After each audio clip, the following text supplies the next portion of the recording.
This is a belated meeting of the members of the State Liquor Authority. Today is May 30th.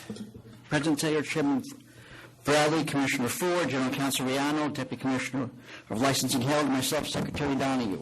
Excuse me. The next meetings of the authority will be June 13th, June 27th, July 11th, and July 25th. Those are all Wednesdays. We're going to call the items in the order they are signed in for the most part. We're going to start with a couple of items here in New York, then go to Buffalo, then Albany, and then back to New York. As your item is called, please approach the podium and speak into the microphone so that we get the recording done. And please announce your name as your item is, as you come up to the podium. Chairman, you have anything else before we get started? No. Okay. First item is here in New York. It's 1117, Canto Euro Caribbean Cuisine Corp. Come on up. Yep. This is the one with the interpreter.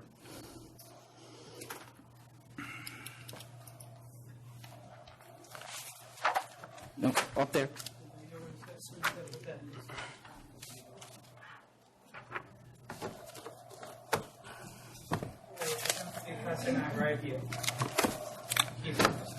Your client hasn't come yet? All right, have a seat. All right, have a seat. When they get here, let me know. I think you did, and then it went away. All right, the next item.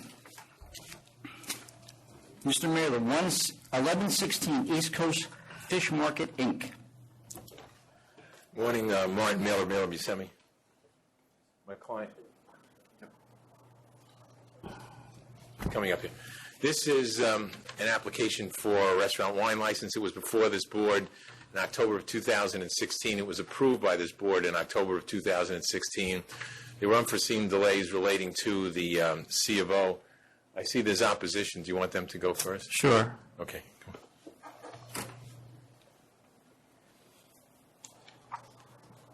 on.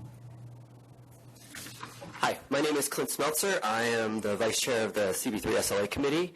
As you started to say, they were approved previously. Their approval expired. They came back to us for an approval. We denied them again.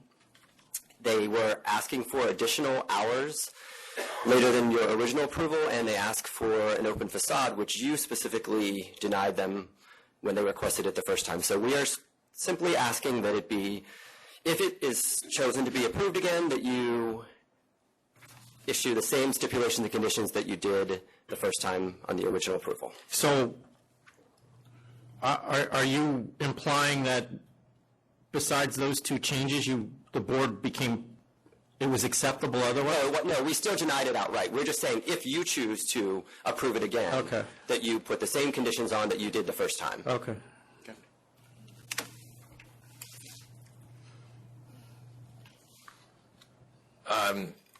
We were asked by the License Bureau to make a statement to that effect, and we did, that we would adhere to the original conditions, although we are asking for an additional hour on Friday night and Saturday night. And if the doors... What about the facade? Are you asking to open the facade? If the board chooses not to allow us, no. But what we're simply trying to do is, on, let's say, a spring day or a fall day till 10 p.m., if we can keep open those accordion doors, that would be very helpful to us. But if you're that adamant against that, then we will. Well, I mean, nothing's changed except, in my view, except that they didn't open. Well, does she have a CO now? Yeah, she'll have one I spoke to the architect. Because I saw the pictures. It looks like there's still no. Are these new pictures or? They're not that. If you look at it now, they're okay. You're also adding a kitchen, though. Excuse me? You're adding a kitchen also? No, there is a kitchen. But look, if you make it conditioned on, obviously, completion photos, yes. If you make it conditioned on adhering to the original conditions, that's fine, too. And obviously a CO, which is in the offing by the end of June. I mean, part of the problem was getting the buildings department to get their inspectors to come down there, but it's just about over now. Okay. And you're reducing the seating to 140? That's correct. From what? 160. From 160? We're trying to make it more palatable, if you will. Yeah, and the kitchen was moved downstairs. And there's some information in here from the community board that indicates, because obviously she's aware of the history this place had prior to that. Yeah, absolutely, yes. And there's some information in here that she's somehow in a business relationship with the former owners here? Not in this license, but in other licenses? It's a personal Oh, relationship. personal relation. But they're not going to be part of this? No.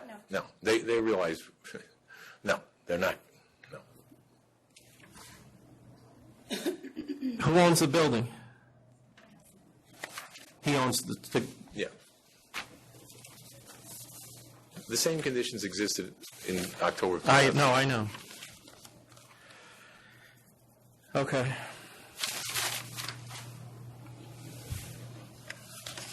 You ready? What are the additional hours, by the way, you're asking for? The hours as they stood in October of 2016 was midnight across the board. Right. We're asking that Friday and Saturday night that they be allowed to stay open 1 hour, one additional hour to 1 p.m., 1 a.m. Well, that's not happening. So you can ask that question, but Okay.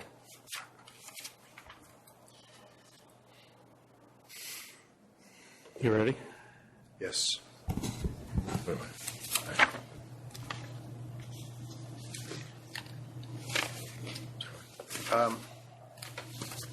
Let me see. You know.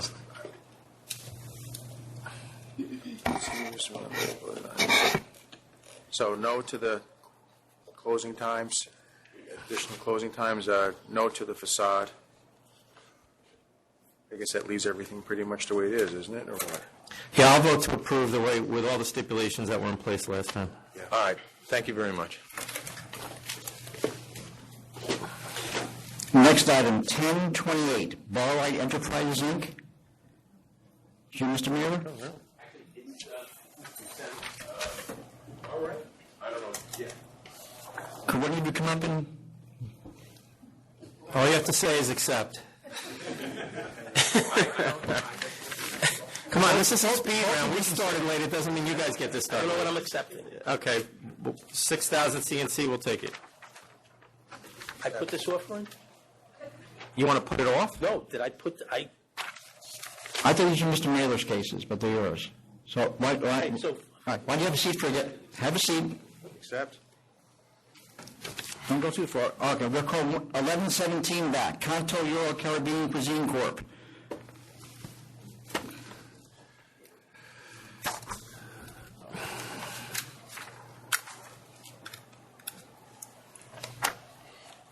Good morning, Chairman Bradley, Commissioner Hall, Commissioner Boyd, Riano, Secretary Donahue. I'm the representative on Contour Euro Caribbean Cuisine Corp., DBA Seawalk Restaurant, 261, 267 Dykeman Street in Washington Heights, or Inwood, really. I'm here with the owner, Gregorio Gonzalez. We're here for a change in class and an alteration application. What are we doing first, Tom?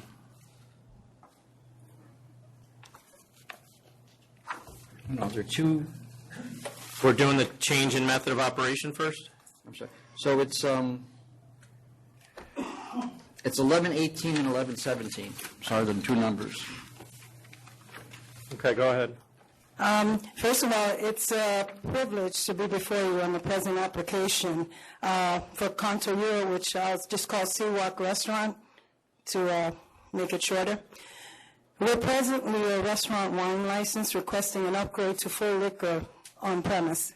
The present application is supported by the local congressman, Congressmember Adriano Espaillat. Great. Are you all in opposition, or? I can't hear you. Chairman, did you want to do the method of operation? Yeah, that's fine. But you're in support of this? Okay. Go ahead.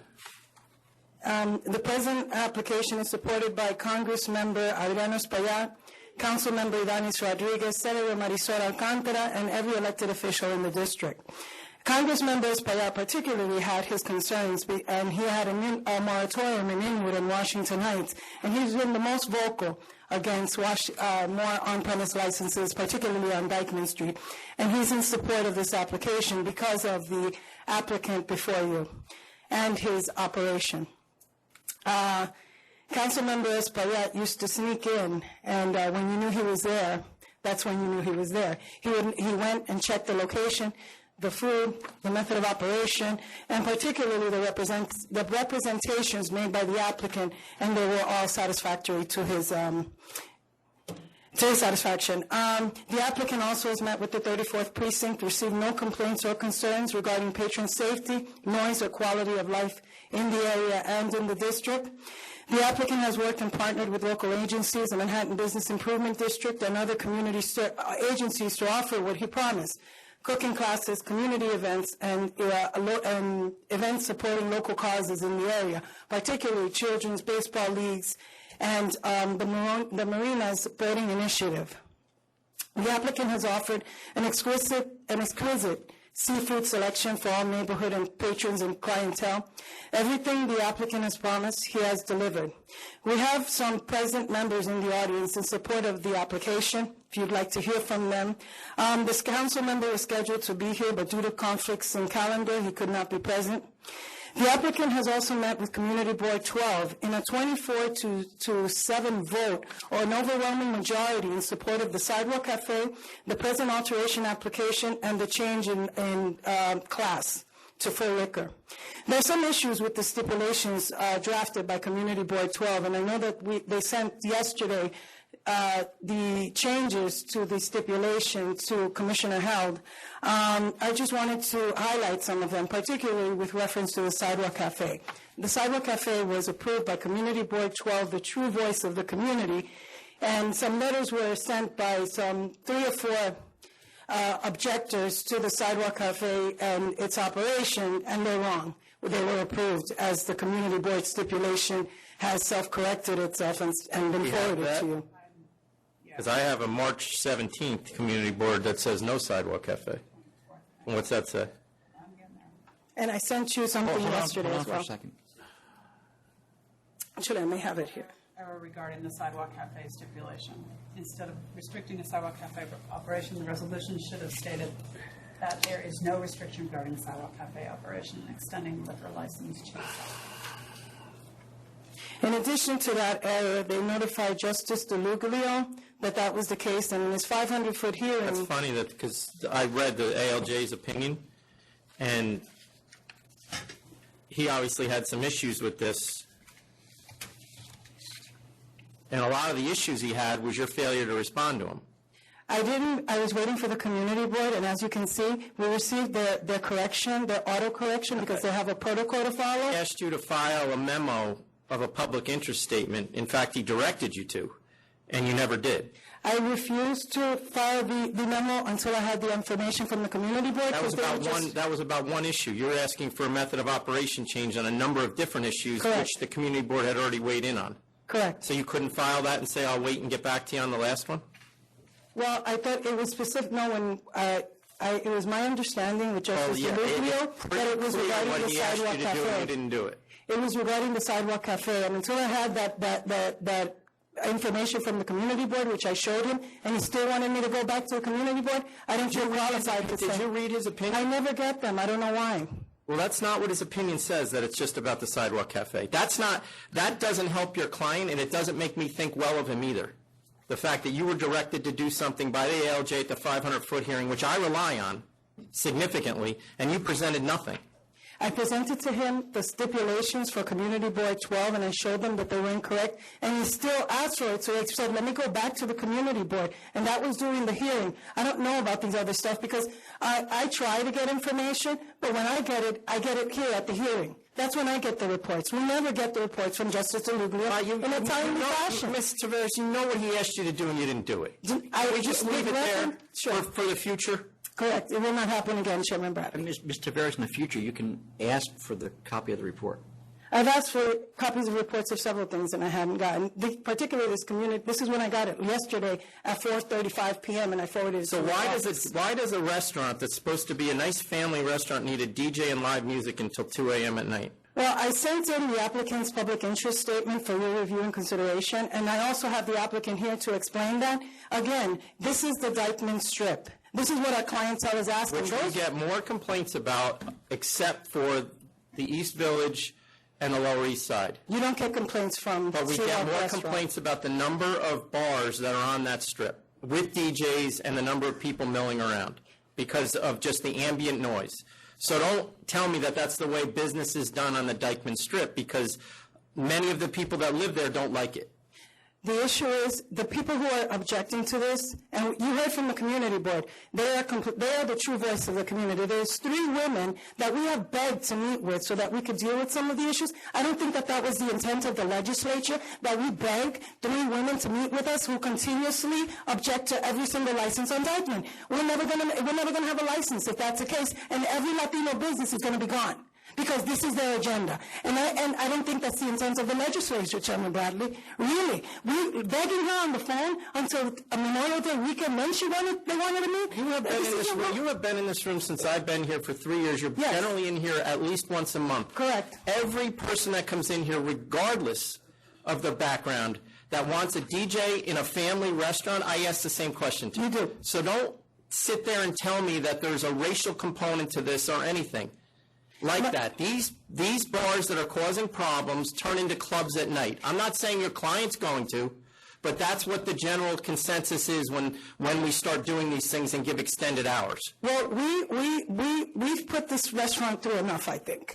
We came in here for a full liquor a year and a half ago, and you threw us back to wine and beer. You said, show us what you're operating as, and we did. We have no noise complaints. We have no issues with the police department. No after hours, no operation outside of our method of operation. You haven't answered my question. Why doesn't he need a DJ and be open till 2 That's o'clock? what the clientele is asking. If you don't want to give us to open until 2 a.m., at least give it to us on the weekends, but that's what the clientele is asking for.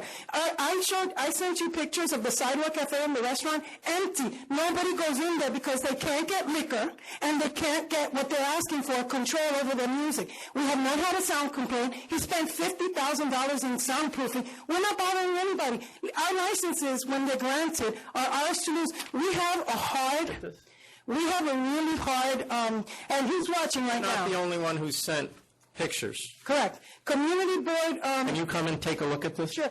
The 34th precinct, they are very vigilant. Mr. Veras, could you stop and take it back to the mic? That's his patio, right? Yes. And that appears to be a wine glass. Somebody's drinking wine on the patio when it's not licensed? This was, I put it in his application. You'd know. I did. No, someone else sent it to me. No. I put it in his public interest statement, and I explained to him, and I'll have him explain that one, because I'm not there every day, and I don't want to make representations of things that I'm not privy to. I think the question is, was he serving alcohol on the deck, or wasn't he? It happened one time when he was on vacation with the manager. Somebody present. happened to be there with a camera. They're always there. It's craziness. It's always there. And he can't operate his Sidewalk Cafe because DCA gave him a Sidewalk Cafe in November. He's welcome to serve all the food he wants out there. That doesn't mean you can serve alcohol out there. The minute this happened, even Sidewalk Cafe service stopped. We don't even stick people outside because we don't want this to happen. He has followed every single mandate the Liquor Authority has asked him for. Do you have any questions? I don't understand why you need a DJ either, to be honest about it. If the DJ is such a contentious point, we can revisit it on another application. I don't want him to lose his opportunity here because of a DJ. It is what our Mama Juana has it, Mama Sushi has it, everybody on the Dyckman Strip has it. Even Bagatelle has it downtown. So why does Bagatelle have it and we can't have it? Because they have more resources and the police don't come down on them as much as they do on Dyckman? Chairman Bradley, I'm asking for everything that everybody else is permitted to have. You're comparing apples to oranges. I just told you that there is a strip there on Dyckman that we get significant complaints about. Adding another DJ to it and adding another, that's why he got the restaurant wine last time, because there's problems there. It has nothing to do with what goes on downtown. They're completely different neighborhoods. Can we remove the DJ? Why don't you focus on what he's doing and why, and stop trying to compare him to licensees that are 7 miles away from him? The applicant would like to address the members of the authority, if you please. Good morning, everyone. Good morning, Chairman Bradley, comisionado y miembro de Liquor Authority. Yo soy Gregorio González, el propietario de Contour Caribbean Cuisine, DBA Seawalk Restaurant. Translate. Okay. Good morning. I am Gregorio Gonzalez, the owner of Canto Euro Caribbean Cuisine DBA's Sidewalk Restaurant. Okay, estamos aquí pidiéndole técnicamente los servicios. Tenemos un año operando en este lugar y la comunidad nos está pidiendo todos estos servicios que nosotros no tenemos, que nos están afectando para continuar en este restaurante. We're here technically asking for the services. We've been operating for 1 year, and we're asking for the services that the community is requesting for us to continue operating in this location. Por eso le estamos pidiendo que la música y I don't need him to repeat everything you've just told me. Okay. You wanted to hear from the applicant and Do you have any questions? Other than that? Okay. one more statement regarding Go ahead.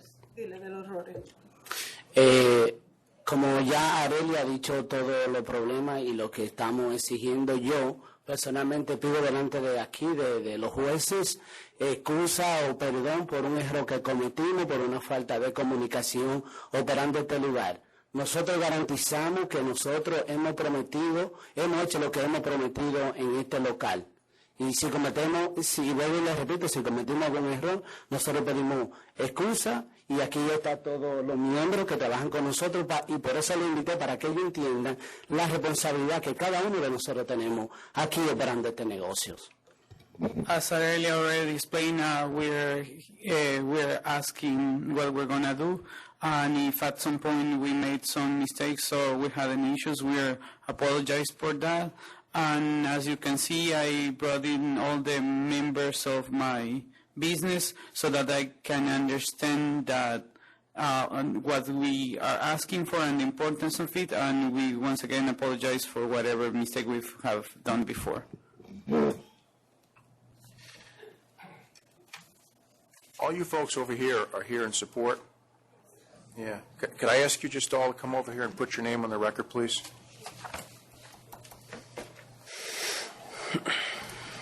Hi, my name is Jeffrey Garcia. I'm a retired first-grade detective with the NYPD. I've known Gregory for over 20 years, his family, and I support this location. I've been helping him throughout the process and will continue to do so. And whatever conclusions you guys come up with, I will assist him in implementing them. Thank you. You all work for him? Yes. We don't need to hear from them. Oh. No, we do not need to hear from them. Thank you. All right. I'm not work for him. Okay, you can talk. I'm Miriam Núñez, and I'm his family. Close enough. Ms. Núñez, take your position in the wall. Thank you. I technically don't work for him either. Are you family? No, Are you his wife? No. Are you related? Okay. No, we're not related. I've known Gregory for about 5 years. Could you state your name, please? My name is Irene Justiniani. I've been working in the restaurant business for a huge portion of my life. I work for many great restaurateurs in New York City, like Bobby Flay and Eric Repaired. I consulted for this restaurant in the very beginning. I was supposed to work for him full-time. As a result of the loss of business, I found myself with only a part-time job about a year ago, and I had to find a job somewhere else. And everything, like he said before, everything he promised to do for the community, he did. He's a great guy, and the restaurant is a family restaurant. We have a great chef. We have a great concept that I think that it's making a big impact in the community. It's not a bar. It's not a hookah lounge. It's a family restaurant. Okay, thank you. Thank you. All right. Anything else? No. And I wanted to just add No, we're one gonna thing. vote. Oh, We're gonna vote. okay. Which do you want to act on first? 17. What is that one? That is the change in method of operation.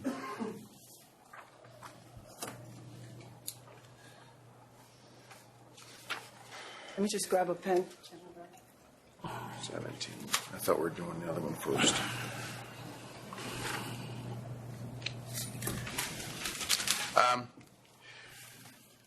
I am not going to approve adding a DJ.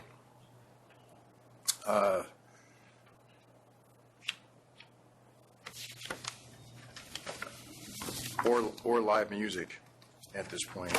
I am willing to give you till 2 a.m. From Thursday through Saturday, though. And the outdoor?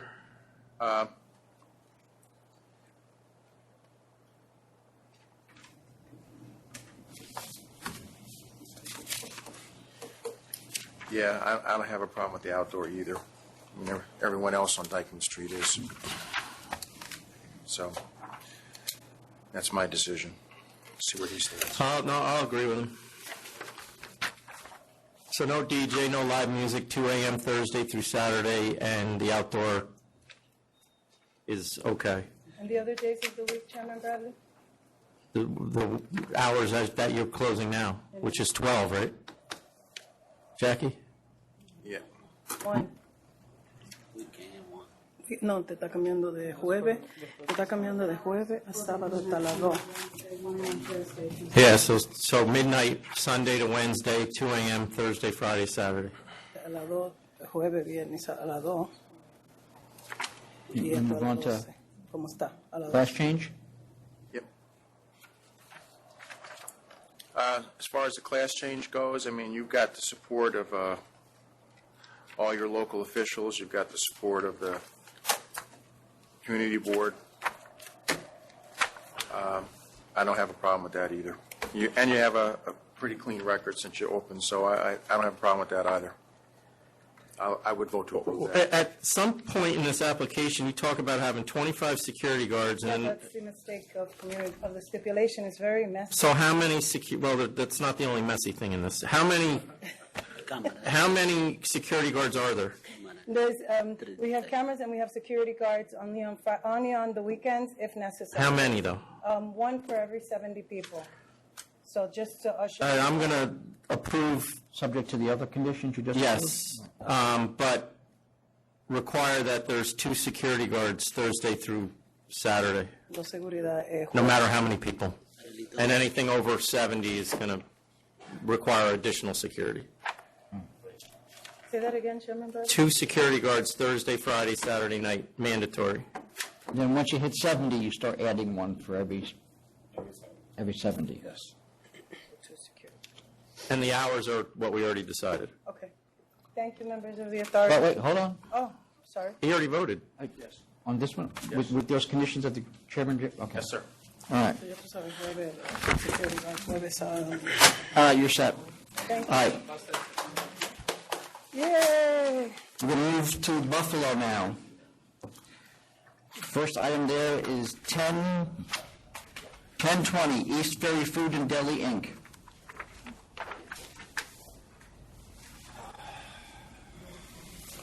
Good morning, Chairman Bradley, Attorney Tito Delsa for Sheriana Lee, owner of East Ferry Food and Deli, Inc.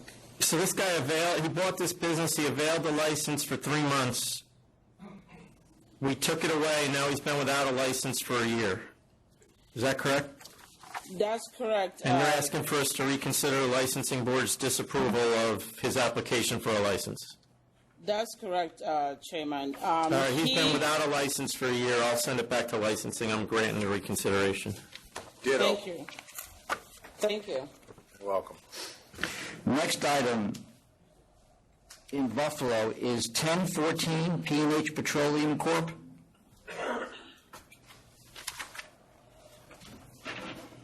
Is somebody there on that? All right, hold on. Next item, Secretary, is agenda number 01114. Gosh, it's 1114, not 1014. My fault.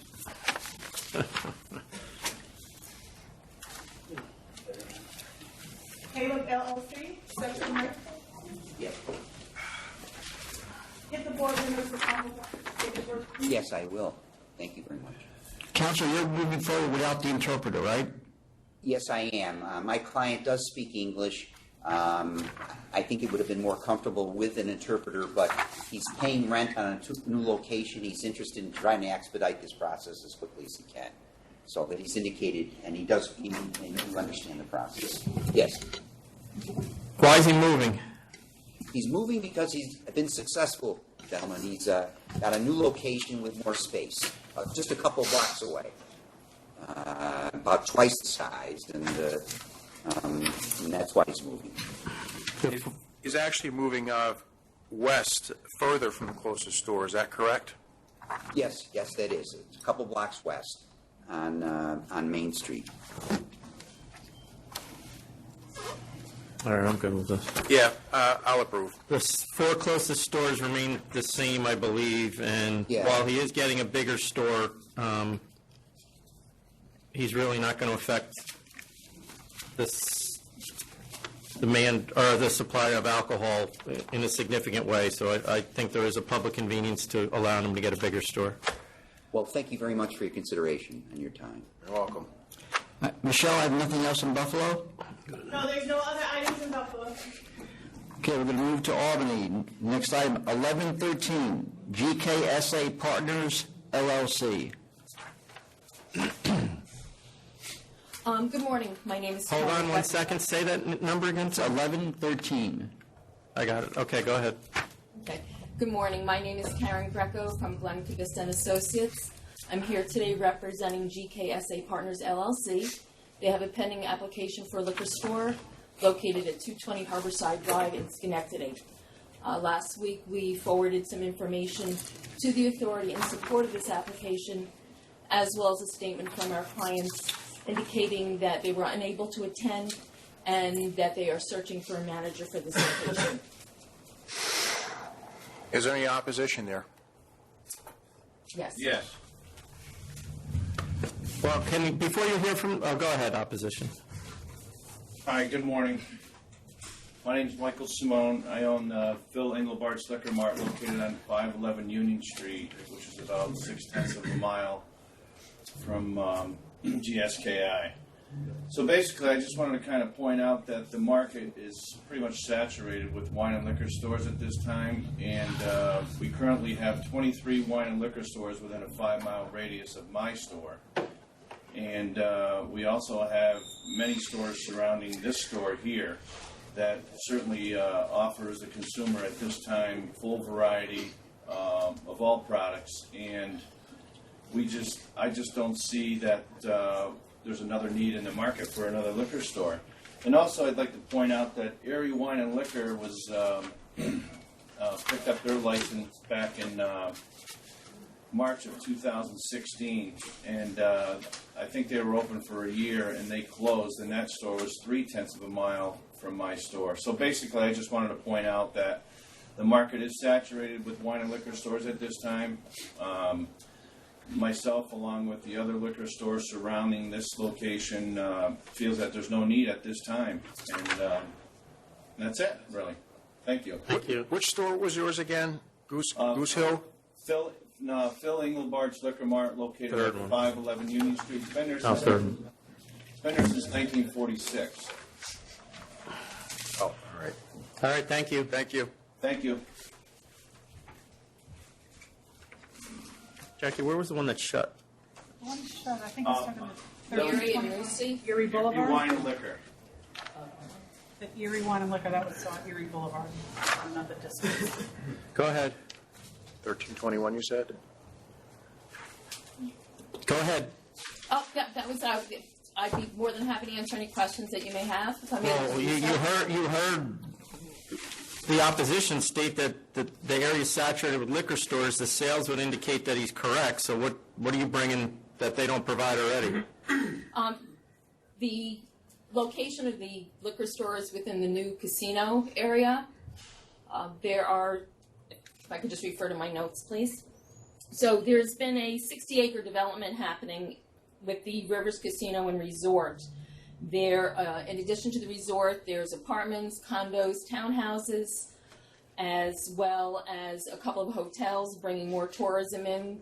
There is a biking, hiking trail. The marina has just recently reopened, as well as kayaks. So it's also become a destination place for a lot of travelers.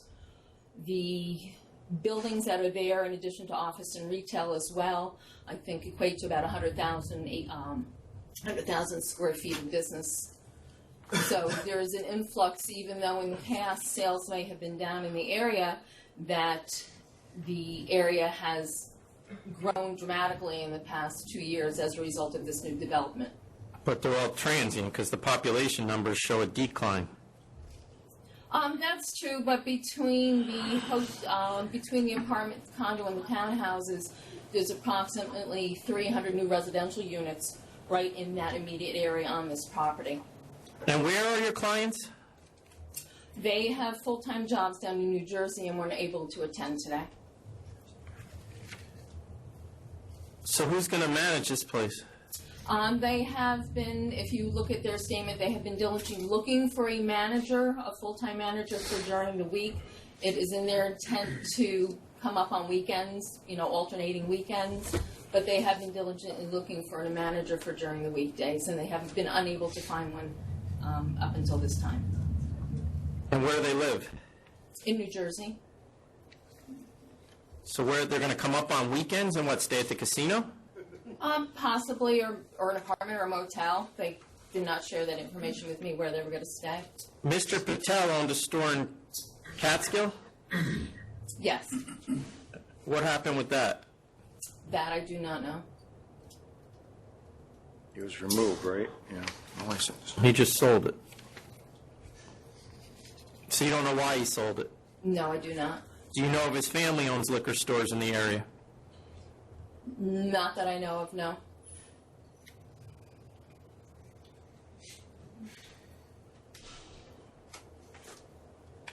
All right.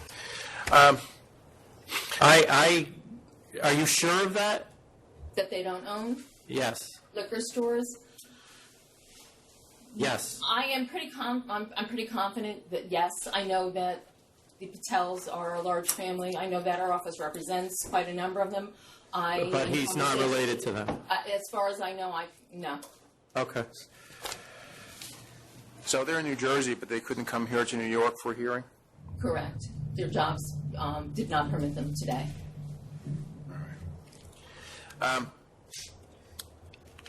When I first looked at this on Google Earth, it didn't show anything. Shows kind of a barren area.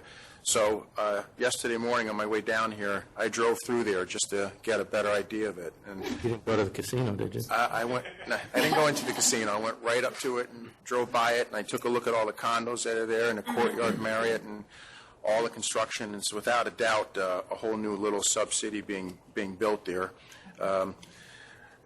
ready for people to move in. Hopefully they will. I do think that there's a public convenience and advantage to be met by having a store there. I don't know that it needs to be, 3,000 square feet, though, close to that. I think 1,800 of it is going to be retail. Oh, is that correct? It says approximately 28, 20, 25. 23 retail, 500 storage. Oh. We're going to take 2 minutes. All right. You may.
We're going to have to put this over. Sorry. Sorry. We're back on the record after a conference with council. We're back on item 1113. We're going to have to put this over to have your clients appear. There's some questions we have regarding the former liquor store that Mr. Patel's former ownership of the liquor store in Catskill, and there seems to be some promissory notes involved with his partner in this liquor store. Are you aware of that? Not immediately knowledgeable, no. Well, you might want to become aware of it and bring them here. We're going to put it over for 2 weeks, and they need to come either there or here. Okay. And the opposition does not need to come back. You're welcome to, but you don't need to. Okay, thank you. So it's held over to June 13th. Okay, thank you. Next item in Albany, 1021, DG Wine and Spirits LLC. So anyways, Good morning. I'm Deborah Galasso.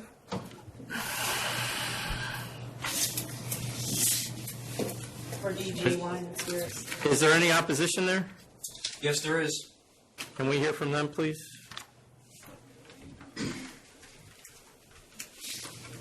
Good morning, Mr. Chairman, members of the board. My name is Adam Rowe. I'm an attorney with the law firm Myers & Myers, representing Value Village Wine and Liquor. My clients, Randy and Candace Wood, are with me. Go ahead.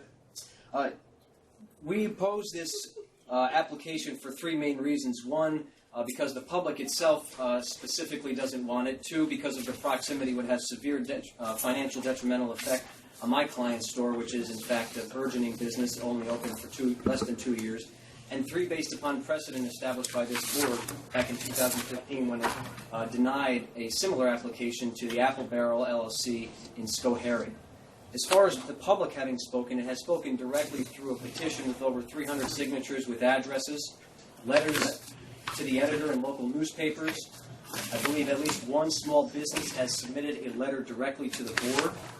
The two levels of government within Middleburg itself have unanimously voiced their disapproval of a new liquor store going into the village and town of Middleburg. And you have at least the village's both minutes from a regular meeting as well as a letter from the mayor. And also the town board members have also spoken on the record in public local newspapers expressing their disfavor of this application. As far as proximity, it's less than a mile away. It's almost double the size of what my client's store would be.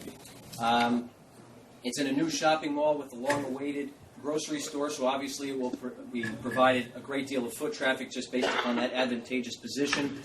My clients have only been open, as I said, for less than 2 years. They have, at this point, eked out a modest profit. They are providing a demand. They're fulfilling a demand, and they are meeting it equally. They are not exceeding that demand, and as a result, any business that comes in would obviously siphon off business to their detriment. In fact, would probably cause them to close.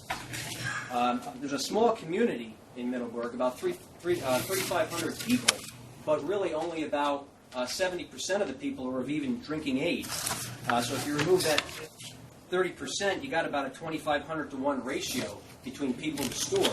You add another store, that's down to 1,250 to 1.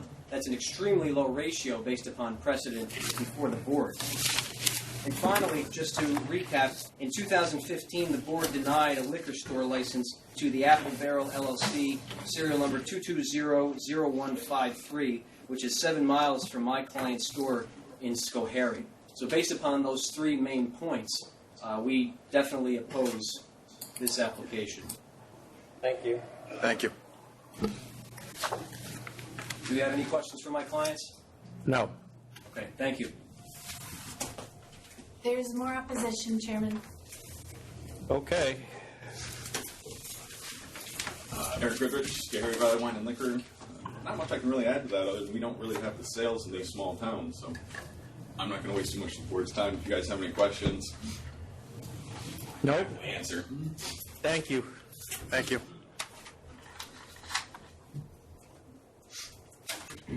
Go ahead.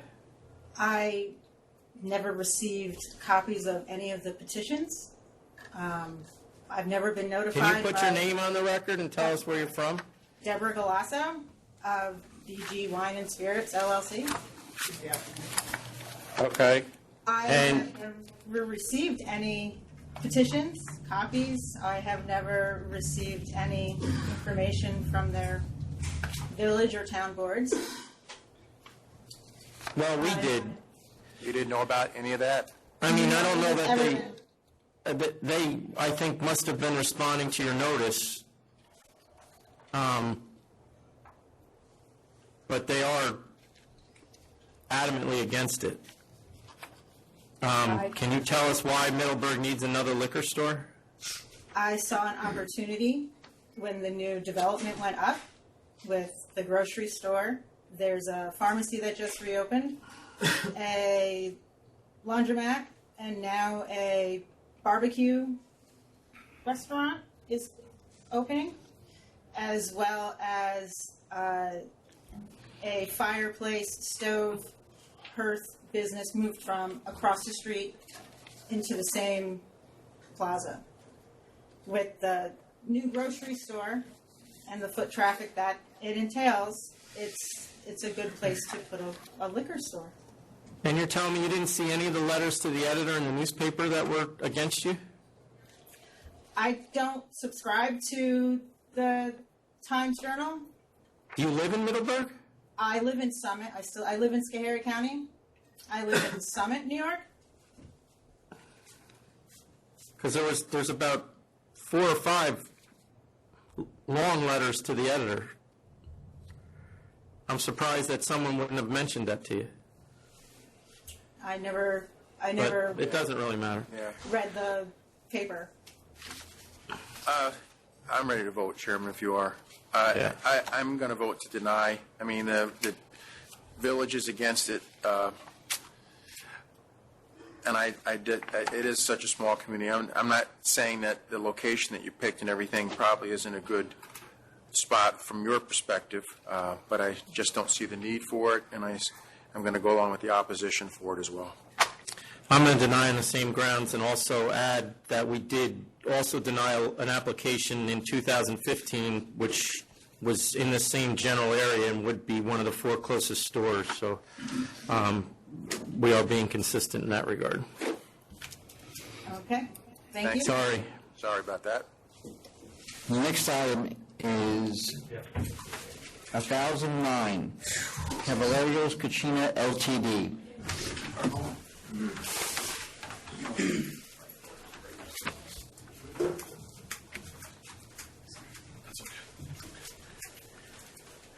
Good morning, Mr. Chairman and members of the authority. I am Graham Spicer here. I am the attorney for Caballeros Cucina. I have Mr. Peter Caballero here with me today.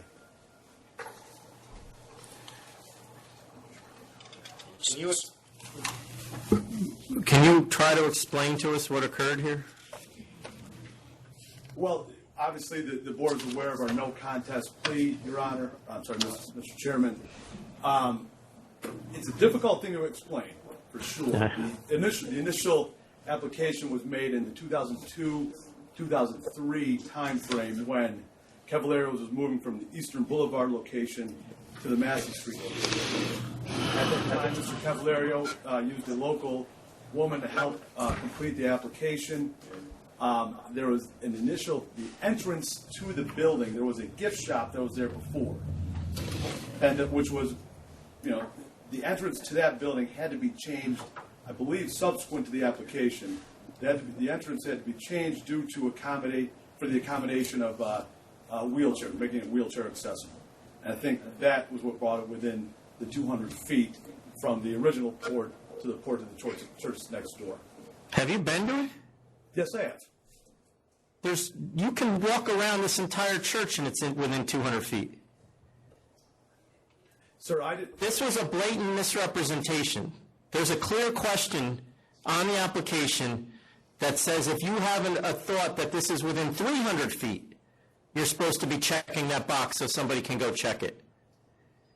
I've seen pictures of how close this is. It's a joke. Mr. Chairman, we understand. And that's why we've accepted responsibility for that. I would note, and I included in the materials I submitted to the board, the church was not the initiator of this complaint. In fact, the church has had a long, good-standing relationship. It doesn't matter. There's very few laws in this section of law that I don't have any discretion over. This is one of them. I understand that. If it's within 199 feet and 6 inches, we can't put a liquor license there. And that's why we rely on these applications and the applicants to be honest when they're filing the applications.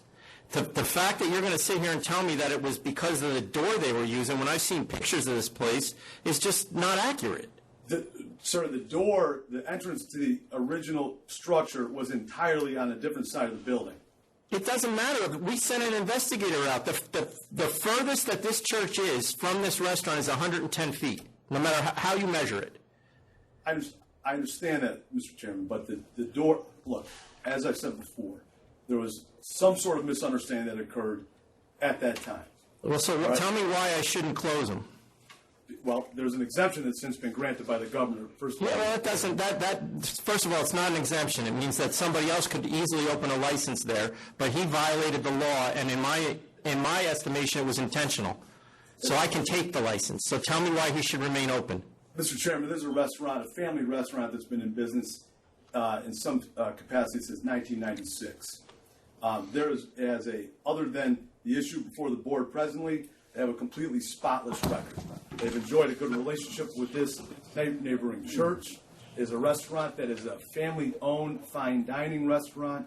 It is not a restaurant that's invited or encouraged any sort of late-night drinking. It is not a bar air. It is not a drinking crowd. It is frequently closed down by 9 p.m., even on weekends.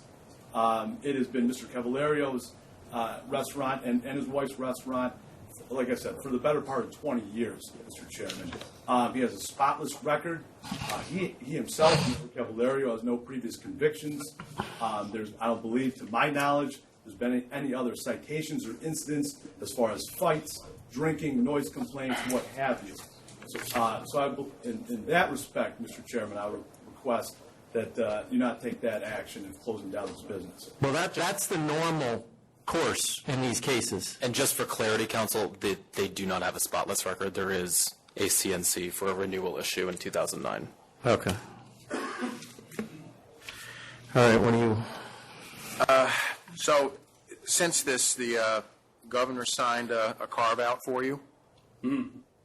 Yes. And so the issue here is whether we're going to reduce your... No, it's fine. We're closed. Yeah. And okay, may I just say one thing? Yes. Hi, Peter Cavalario, owner of Cavallerio's Cucina. With the liquor license, again, 20 some, pretty close to 20 years ago, I had someone fill out that application for me, and I do apologize for that oversight again. But again, part of the restaurant that we're operating there, I would, as you're looking at the fine, as I'm listening to the fine and some of these numbers that are being thrown out, I would say less than 10% of my business is liquor related. It is a wine restaurant. We have a fine food, and we do a lot of wine. So we don't really do a lot in the liquor. So the fine, if I'm going to be penalized, gentlemen, it has to be kind of go with the sales of liquor, and it's very small in this location. You see, I don't... Sir, I'm just going to say something very quickly. Okay, you do it. I don't think you're listening. Normally, we would take your license. I understand that. And so you wouldn't have to worry about the sales of liquor or wine. You lied for almost over a decade, based on what I see here. No, it's like 15 years. 15 years. So I just want to be exceedingly clear that the fact that we're even discussing a fine is pretty extraordinary. Really? Okay.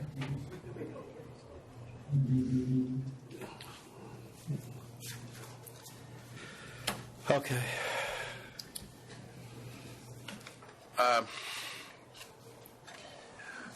I'm not going to vote to close you, but I am going to stick with a pretty severe penalty in order for us to remain consistent. So I'm going to keep it at $20,000. I would go to 10, given the location and the history.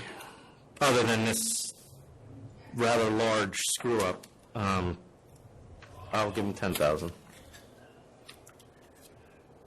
10 is fine.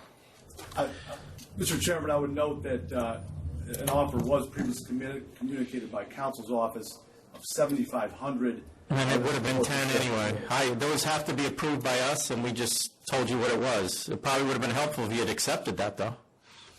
But that's gone.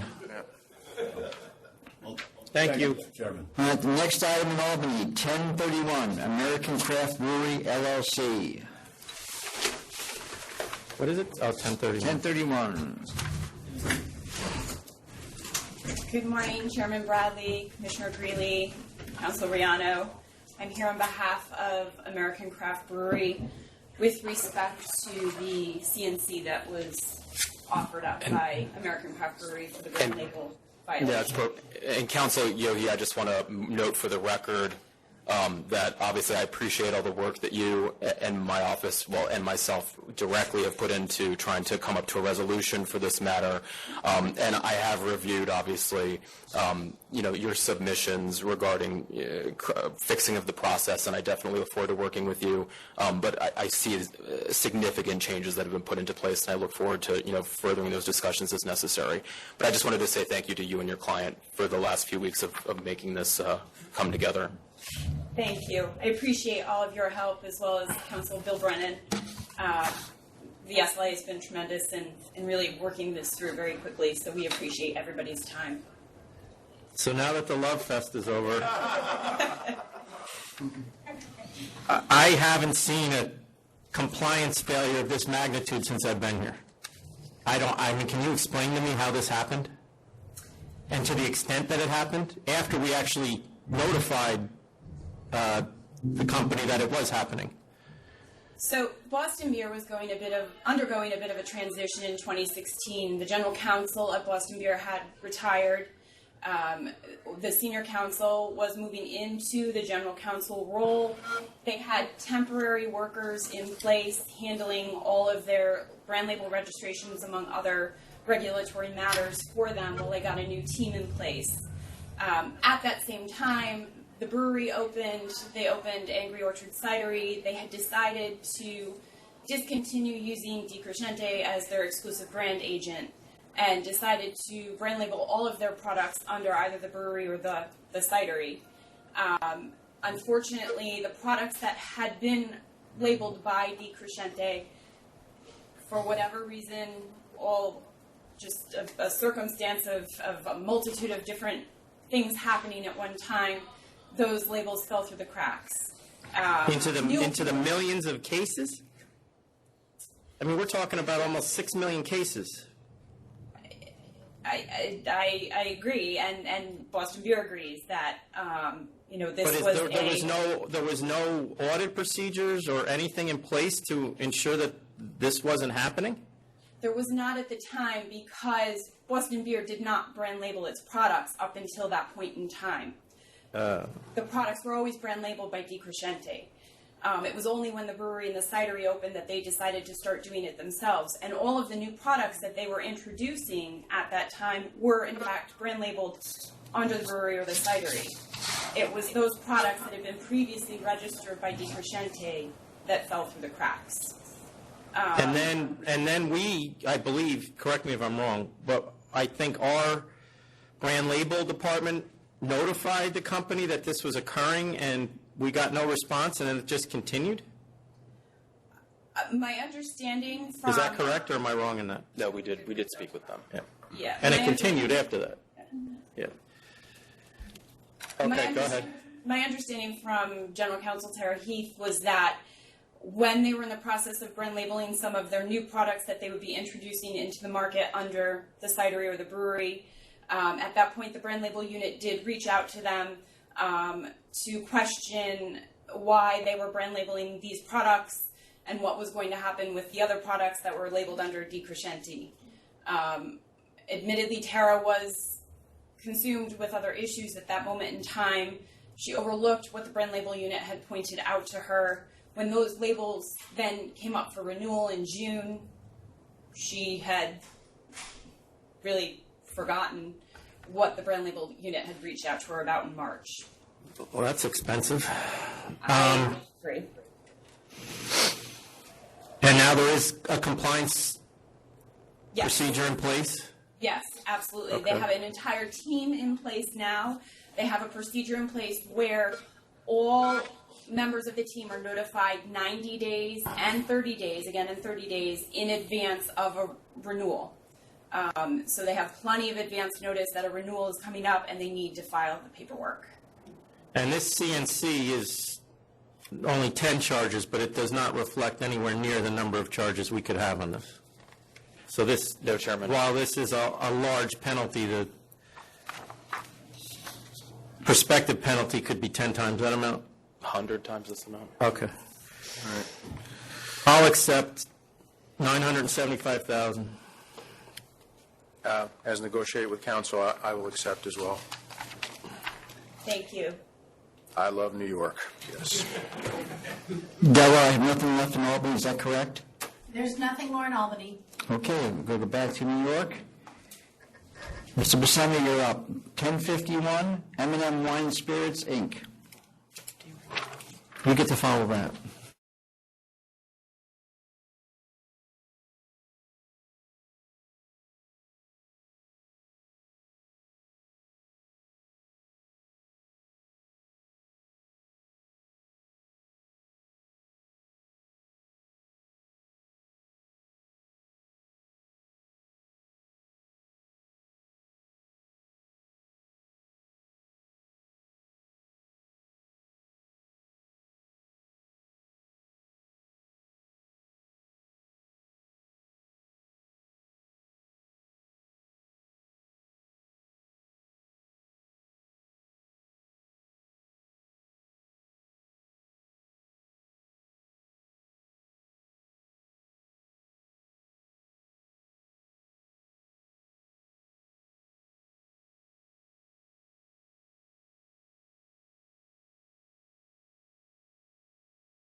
Yes. That's what he's talking about. Okay. So when he says, the list, when we put the application in, it's very long. Yes. Because of the... Partnership.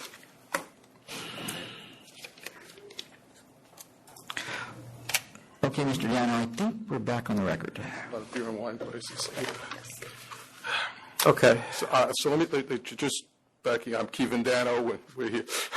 Okay. The question you asked was about how many licenses that she had an interest in, and she's part of a family that owned family-owned businesses in Texas.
Don't touch anything.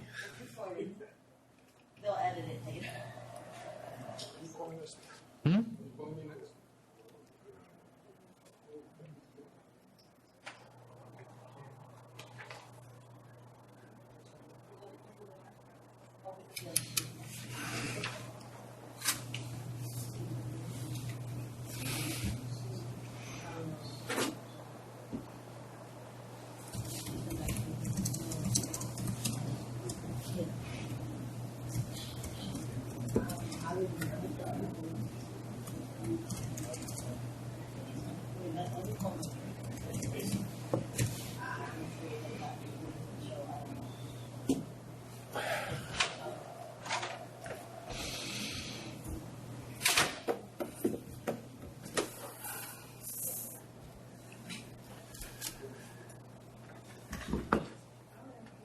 We're good, Donna?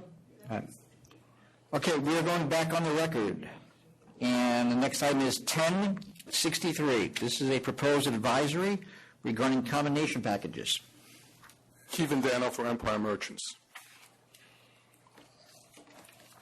Nicholas Bergman with Buckman Law for Southern Glazers. Go ahead.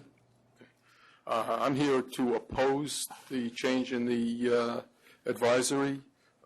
We feel strongly that this is inconsistent with Section 101B, which has been set up specifically to say that you should have one price for each item, and each item should be separately priced and posted.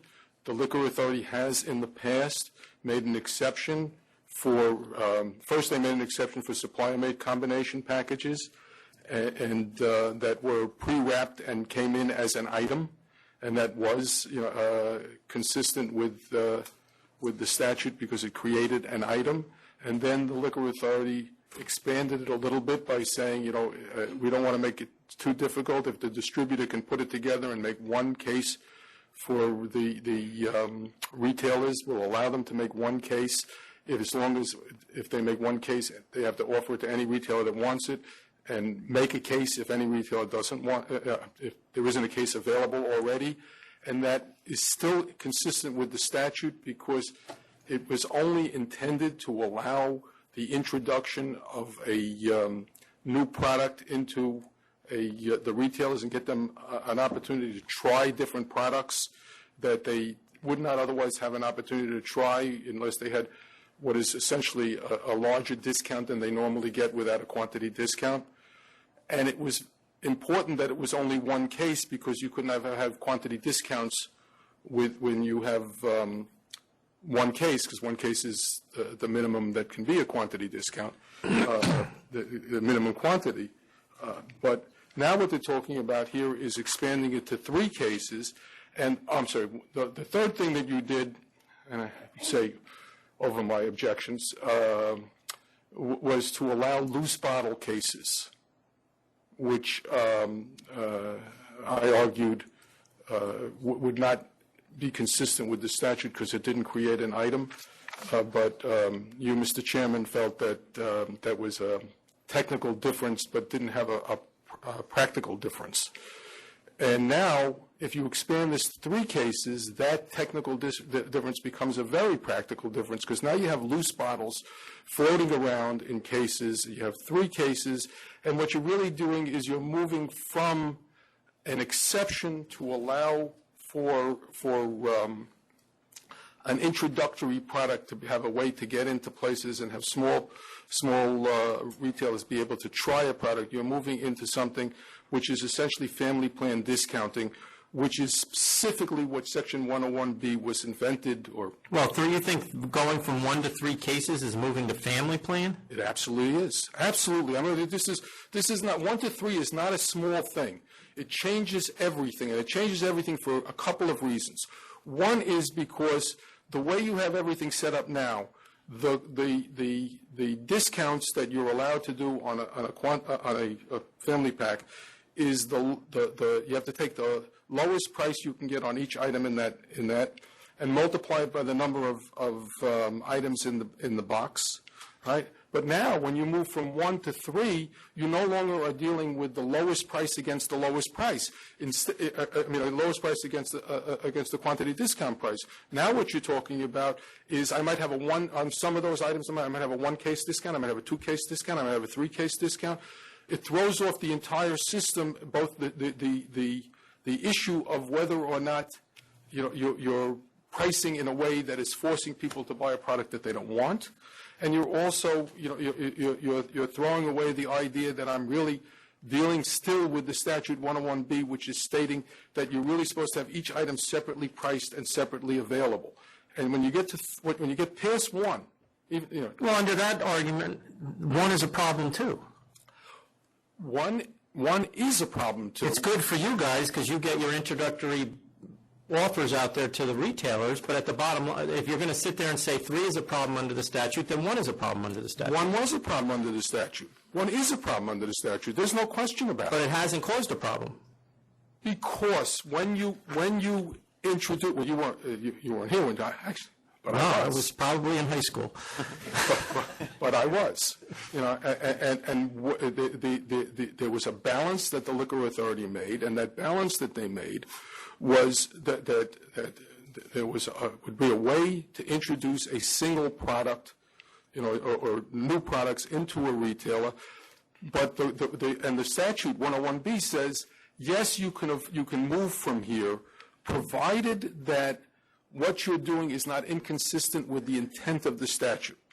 And after a long debate and argument with the entire industry, the Liquor Authority decided that if it was limited to 1 case, it would not be inconsistent because of the reasons that I just set out. Because because the statute is set up for a number of reasons. One is that if I have a product that I would like to get into your store, and I have another product that you don't want, if I can put them together and say, you want this, you have to take that, right? I can force you to for my example, everybody in the world wants Pappy Van Winkle, right? If I can say to you, you want Pappy Van Winkle, you got to take Dano Crap, right? I'll package them together, and that's how you're going to get it, right? You had to put that on one side, plus the idea that each item should be separately priced. Because when you're dealing with the idea of each item should be separately priced, it's particularly dangerous to New York manufacturers, because you take a big company that has 500,000 or 1,000 products, and you say to them, you can repackage your products any way you want, and I can make deals for you for these products. Whereas if I'm a New York a New York winery or a New York distillery, I got 3 products, maybe 4 products, right? And I'm competing against people that are going to make all these deals where they have an unlimited number of products. And the statute was created in order to avoid just that problem. There's a reason why it says 1 item, 1 price, and that you can't price them together and discount them together. It isn't by accident. It's to protect. I get that, but I haven't seen that problem develop with 1 case, and I don't agree with you that jacking it to 3 is going to create a problem that hasn't existed. Well, now maybe if we said 100 or 25 or whatever, you might be right, but I don't know that. I think 1 was an arbitrary number, and I think 3 is an arbitrary number. 1 is not an arbitrary number. It was a number that was selected with extreme care. Okay. Yeah, it was with extreme care because 1 was the number where you can't have the case of the individual product sold with a quantity discount, and 1 would not result in any kind of discrimination. When you go to 2 or 3. It creates a whole bunch of other problems. For one thing, small retailers, can't buy 3 or 4 cases, of these, and they're discounted items. So it throws off that balance between what big retailers can do and what small retailers can do. Under that theory, then your quantity discount does the same thing. The quantity discount does do the same thing, but how is that fair to the small retailer? Similarly, a small restaurant to a big restaurant with your delivery charges. The difference is that they're not discriminatory. No, they are. Oh. They are. But there's a very big difference. Actually, there's two differences. The first is a concept that I don't personally agree with. I agree with what you just said, but there are a bunch of federal cases that deal with the issue of whether or not quantity discounts are a state not allowing quantity discounts is somehow a restraint of trade. I don't agree with them. They go back and forth in different directions, but that's one. But the biggest reason is that your legislature, my legislature, when it passed this law, decided that in deciding this balance between discrimination and the arguments that I'm making, they wrote into the statute quantity discounts. And they said, we feel that we're going to allow the discrimination that comes from quantity discounts, but we're not going to allow the discrimination that will come from the idea that different products can be put together and to make a price. But this board did. The board did. Interpreting that statute. The board did, and quite frankly, it was. I was here. These arguments were made at the time. I'm sure they were. And the board came to the conclusion that by limiting it to one case, which could not be divided lower, and that the price, there wouldn't be a balance with where the prices of the goods that are going into that case couldn't be themselves associated with quantity discounts, that by doing that, the risk that that I am talking about, that risk would be limited to a point where it became and was consistent with Section 101B and its intent. When you move from that and you move to the issue of loose bottles, which and then you say, now I can have loose bottles. I can have loose bottles up to 3 cases put out and around, and keep in mind that when you do this, Empire and Southern have the largest suppliers, the largest number of different combinations of bottles that we could do this with. To small retail, to small wholesalers, to small suppliers, this is it's just tremendously anti-competitive for them. It moves you from the place where the retailer is saying to himself that you're here opposing it and none of them are. Sometimes I not only you but also Southern. I find that ironic. You see me coming here and argue on behalf of the retailers in terms of changing the credit periods when that's not really in Empire's best interest, but in the interest of the retailer. Empire believes that the retailers are their partners, and that whether what's good for the retailer. You don't have to explain it. I'm just pointing out that that's all right. the fact. Then I appreciate you. I appreciate the irony, but there are a lot of things that I could ask for Empire that would be great for Empire that are not great for the retailer. And in the end, if it's not great for the retailer, it's not great for the industry. And quite frankly, I'm also arguing that it's not great for the small supplier in New York, who and there's no reason for this. By the way, can I ask you a question? Because this is aside. I guess it depends on what the question is. But. Well, I want to make sure that I understand the change in the advisory also. Are you suggesting in the advisory that it would be up to the wholesaler whether or not it offered 1, 2, or 3 of these cases? And then if it offered 1, it would only have to give 1. If it offered 2, it would have to give 2. If it offered 3, it would have to give 3. Yes. You're not suggesting? You don't have to offer any. No. Yeah. Right? No. If you do one, you have to do 1 for everybody. If you do 2, you have to do 2 for everybody. Okay. If you do 0, you don't have to do any for anyone. Okay. So I just want to make sure, and I'd appreciate if you would clarify that if you put this through. Although that notwithstanding, this is going to probably have the opposite effect that it was intended to have. It's not going to, create. I think the only people who want this are some of the retailers, the larger retailers from the upstate market are the ones who are the only ones I know that are asking for this. It's really going to throw off everything that the statute was intended to protect. Well, we'll see. I mean, right now we're just asking for comment, right, Chris? Yeah, so we'll see what the comments, we're taking written comment for a period of time.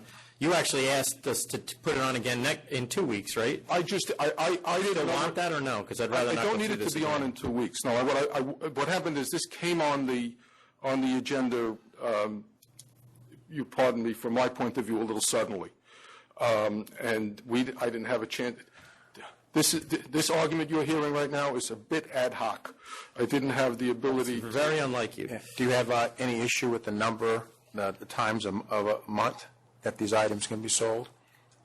Paragraph 17. I'm sorry. What? It says no more than how many times a month can be offered to any licensed retailer in any 1 month. Change from 1 to 3. Yeah, that's his problem. 1 to 3. Oh, I thought it was in 16 we're talking about. No. They've changed everything from 1 to 3. And yes, I feel that. I'm saying within a month. That's what I'm saying. Time frame. The Section 101B requires us to price post, and we can only sell what has been price posted during that month. So in this case, what the original, the answer is yes, but the original allocation, what they said was, this must be an allocated item. It must be an allocated item. You can't sell more than one to any retailer, and you can, during a month. Right? And we're arguing that should be the rule, and it shouldn't be changed. No, I got it. All right. But are we voting to approve this today, or are we, Chairman, or are we voting? My understanding from before was that you wanted to take time. Okay. After taking So time. I got your argument. Nick, do you have anything to say, add, or? Chairman, do you want to, we have not, to the best of my knowledge, solicited comments. No, we're going to. So you want something put up on the website? Yes, after this. No, Mr. Chairman, I won't spend the time to reiterate what Kevin said. We concur. Okay. All right. Thank you. So I'm just going to vote to publicize this, since you've indicated that you didn't think it was publicized enough, and we'll take public comment until a month from now. Is that enough time? I will certainly. A month is certainly enough time. Put it on for the 27th? Yes. Okay. And then put it on the website and invite public comment up until your closing date on that. Do you want the comments to go to counsel's office or the secretary's office? Where do you want them? Secretary's office. Secretary's office, and then to me. Okay. All right, thank you. Thank you, sir. And thank you, Commissioner Ford. Thank you. Next item is 1086, Brandon Lee. You did not pull that item out. It's a default. What number? 1086. This is on a default. Now, Just give him a second. Yeah. Go ahead. This is on a default. I did take on the case, and I did send in my not guilty plea and demand for bill of particulars on April 17th. I have a copy of my fax transmission. All right, back to counsel's office. All right. Thank you. Back to counsel. Next items are 1004 and 1005, Chow Hung, Inc. For Chow Hung, Marconi and Associates by Louis Chisari. Good afternoon, Commissioners. First one, I believe, is a reconsideration of a cancellation order for failure to pay a fine. That's 1005. 1004 was to replace a bond and a $500 CNC. I had spoken to Mr. Faring. I've been in contact with Mr. Faring, and he asked me to bring the bond and the money order here with me. The bond was in effect from April 30th after I had spoken to him. But what? We canceled this license in February. Are you aware of that? No. And then you state the cancellation. You state the cancellation because of the failure to pay. Okay, so... On this disorderly premises, so do that one first, because right now there's no license. So that's $1,005.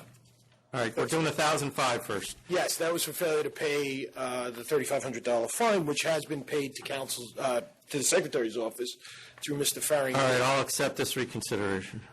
So now you're licensed again. And now what do you want to do here? I do have the bond. I had been in contact with Mr. Farring. He said bring a bond and the check and the $500 check with you to the board. Last time it was on, we then put it over for this reconsideration because they didn't have a license at that moment. So do you have the check now? I have the check and the bond with So me. who's taking that? Not me. No, you're going to mail it to our Secretary's office. That's fine. I would. All right, I'll grant the reconsideration. Impose a $500 fine? Yep, impose a $500 fine and... Yeah. Yes. The notice has gone out to the community board at this point. So we're going to impose a $500 fine, and the bond has to be reinstated before renewal. Right. All right. Yes, Your Honor. Thank you. Next item is 1097 Atlantic Cafe. Again, for Atlantic Cafe, Marconi and Associates by Louis Cesari. This is a C&C of $1,000. I'll accept. All right. Thank you.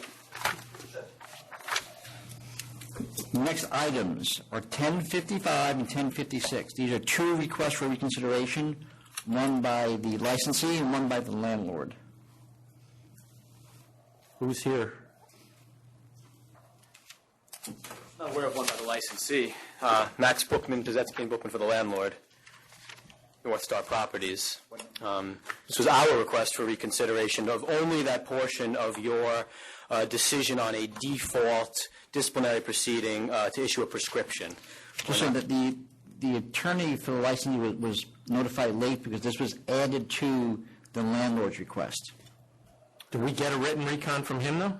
Yes, and counsel's office gave it to us with a note that it should be included with this matter. It's odd because we evicted that licensee, so I'm not sure what value there would be to. Well, I don't. It's not happening anyway. But go ahead. Right. Are you the landlord? This is the representative of the landlord. We're at North Star Properties, Mr. Chairman. The thrust, you have our papers, the thrust of our request that you reconsider the issuance of a prescription is that this landlord is new to the premises. They took over the building after all of the issues that took place in the notice of pleading transpired. When did they get the building? On August 4th, 2016. Well, there's issues in December of 2015 and July of 2016. That's right. And So the July issues are when he owned the building. Oh, August, you said. Yes, right after. And in fact, when they took over the building, they took issue with this tenant's method of operation. You see in our materials that we submitted that they had been diligently in contact with their tenant who they inherited, asking them to deal with the various noise issues. What we've explained in our papers is that they even consulted with their landlord-tenant council about the prospect of evicting these tenants, and they were advised by that council that they were constrained by the terms of the lease that they didn't write, that they inherited, that they couldn't evict them until there had been some action taken by a regulatory agency. Upon the revocation of the license that you issued, they issued a notice of termination, and as of yesterday... All right, I'll lift the prescription. Same here, yeah. Thank you very Held much. accountable for that. I'm not. I realize we got another reconsideration from the licensee. I'm not granting that given the history here, so we can deny that right now, too. You good with that, Commissioner? Yes, absolutely, yeah. Thank you. Next item is 1112 Savory Deli Llc. Yes, Max Bookman, Pizetsky and Bookman for Savory Deli LLC. To my right is Dhruv Singh. He's the principal of Savory, which has been a corporate catering business for the past 7 years. Mr. Chairman, and Commissioner Ford, this is a refile of an on-premises restaurant application that had been approved once before a few years ago. The approval lapsed because they never picked up the license, and so we simply refiled.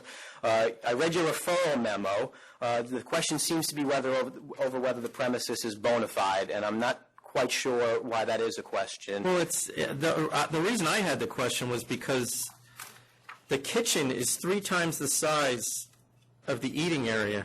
Right, so that's certainly... And the eating area does not appear that it would ever need 85 employees. So if I could just maybe perhaps give some context. So to I this think the business. concern is, and you can give the context after that, the concern is that this guy just wants to cater. Right. And why isn't he just getting a caterer's license? All right, so Savory has been in business for the past 7 years without any liquor license, and they started off as an online catering business. The premises that we're looking to license for the past 7 years has basically been a big commissary, and that explains the large kitchen. You're seeing a lot of applications these days where people are trying to find all sorts of ways to make a few extra dollars.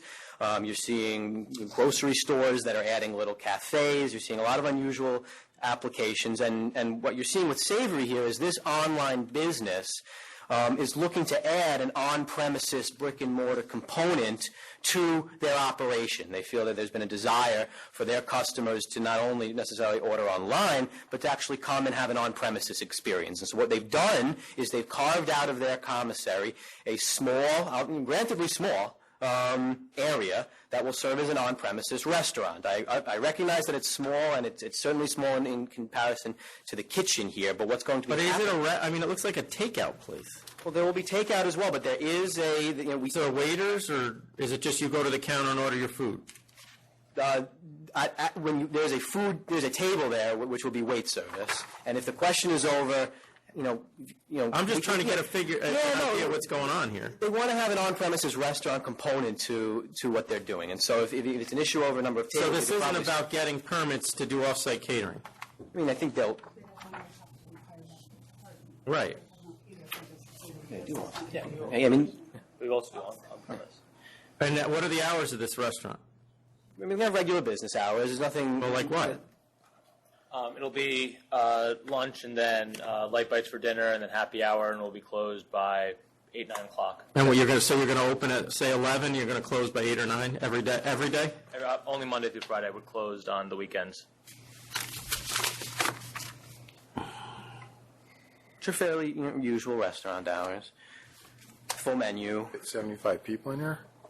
No. No, I mean, so there's a big kitchen, and there are many kitchen employees. I mean, they're doing. And you're saying there is, for the one table that's there is going to be a waiter? That's right. Who can bring the food out of the kitchen? And then there's going to be counters that people stand at? You can also order to go at the counter. I mean, their business for 7 years has been, corporate lunches, business like Goldman Sachs. No, I'm not questioning his ability to cater events. I'm questioning whether he's trying to circumvent the need to get somebody else to hire him because he doesn't have a license. Meaning that someone with a liquor license would have to hire him at this point, correct? I mean, he hasn't done any events at this point in time that involve alcohol whatsoever. And that's what the goal is here. He wants to be able to have an on-premises component to what he's doing. So that he can have off-premises catering. Well, he'll certainly be entitled to that. Right. I mean, there's no. But I mean, let's call a spade a spade. That's what he's looking to do. Well, that's not. If I may. I'm not saying there's anything wrong with it. No, that's all that. That's not all that he's looking to do. Okay.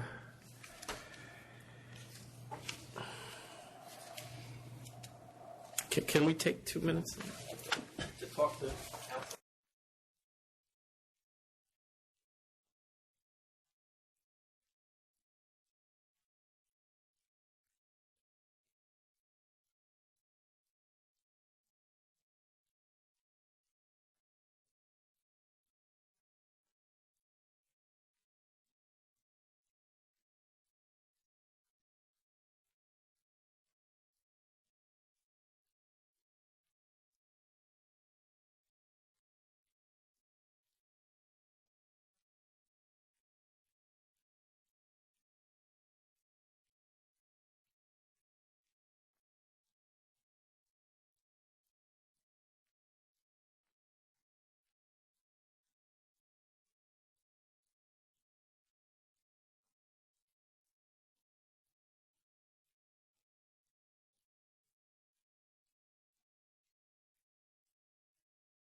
All set, Jonathan? All right, we're back on the record. Yeah, we're not trying to hide. No, I'm not, that's not my, listen, let me talk. My concern is that and I'm not indicating there's anything wrong with what he's trying to do, because the law doesn't give him another way to do this. So, but my concern is that I need to be able to tell the next person that comes in here and wants to do the same thing that the restaurant has to have more than a stool and a counter for one person. Now, you got right now 4 seats, and that's it. We got a 4-top. I'm not aware of a minimum table requirement. If we can add. Well, I'm gonna make one. Okay. So now you're going to be aware of it. I need another table, and I need stools all along the counter. No problem. Another 4-top and stools all along the counter, Very doable. and then I'll approve it. Thank you very much. And now that will seat, what, like 8? Is that what you're saying? 8, and then And then whatever, at the counter. 4 at the Yeah, counter, 4 3 at the counter, whatever you got. Yeah. Very well. You agree with that, Commissioner? I'll approve as well under those. Thank you very much. I'm not going to get into the hours. Just, he's going to have to be open 5 days a week, though. Yes, he'll have bona fide hours, 5 days a week. Okay. Next, we have 3 related items, 1052, 1053, and 1054. I brought the big guns on this one, Mr. Chairman. Should I stand against the wall? It's Robert Bookman from Pazetsky and Bookman. I wanted to make, before Max takes over the case, we both wanted to come here because my comments are wearing my other hat as counsel to the New York City Hospitality Alliance, and I didn't want to confuse the two. So if you just give me a couple of moments. These related applications that you're just going to hear about are concerning the issue of minor corporate change applications, which were disapproved. We have, as I've learned, representing the industry, and the New York City Hospitality Alliance has over 2,000 establishment members throughout the city. There is a problem out there about people not understanding what corporate change is and when it's required to be filed, and it's massive. Not everybody is like, Deputy Commissioner Held or Tom Donahue here who's lived it and knows it. There's a lot of misinformation and a lot of lack of information out there.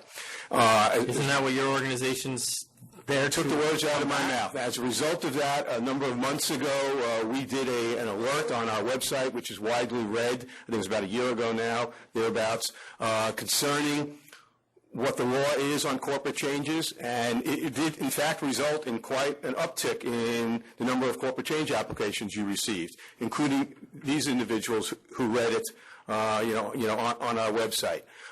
We as an industry need to do a better job.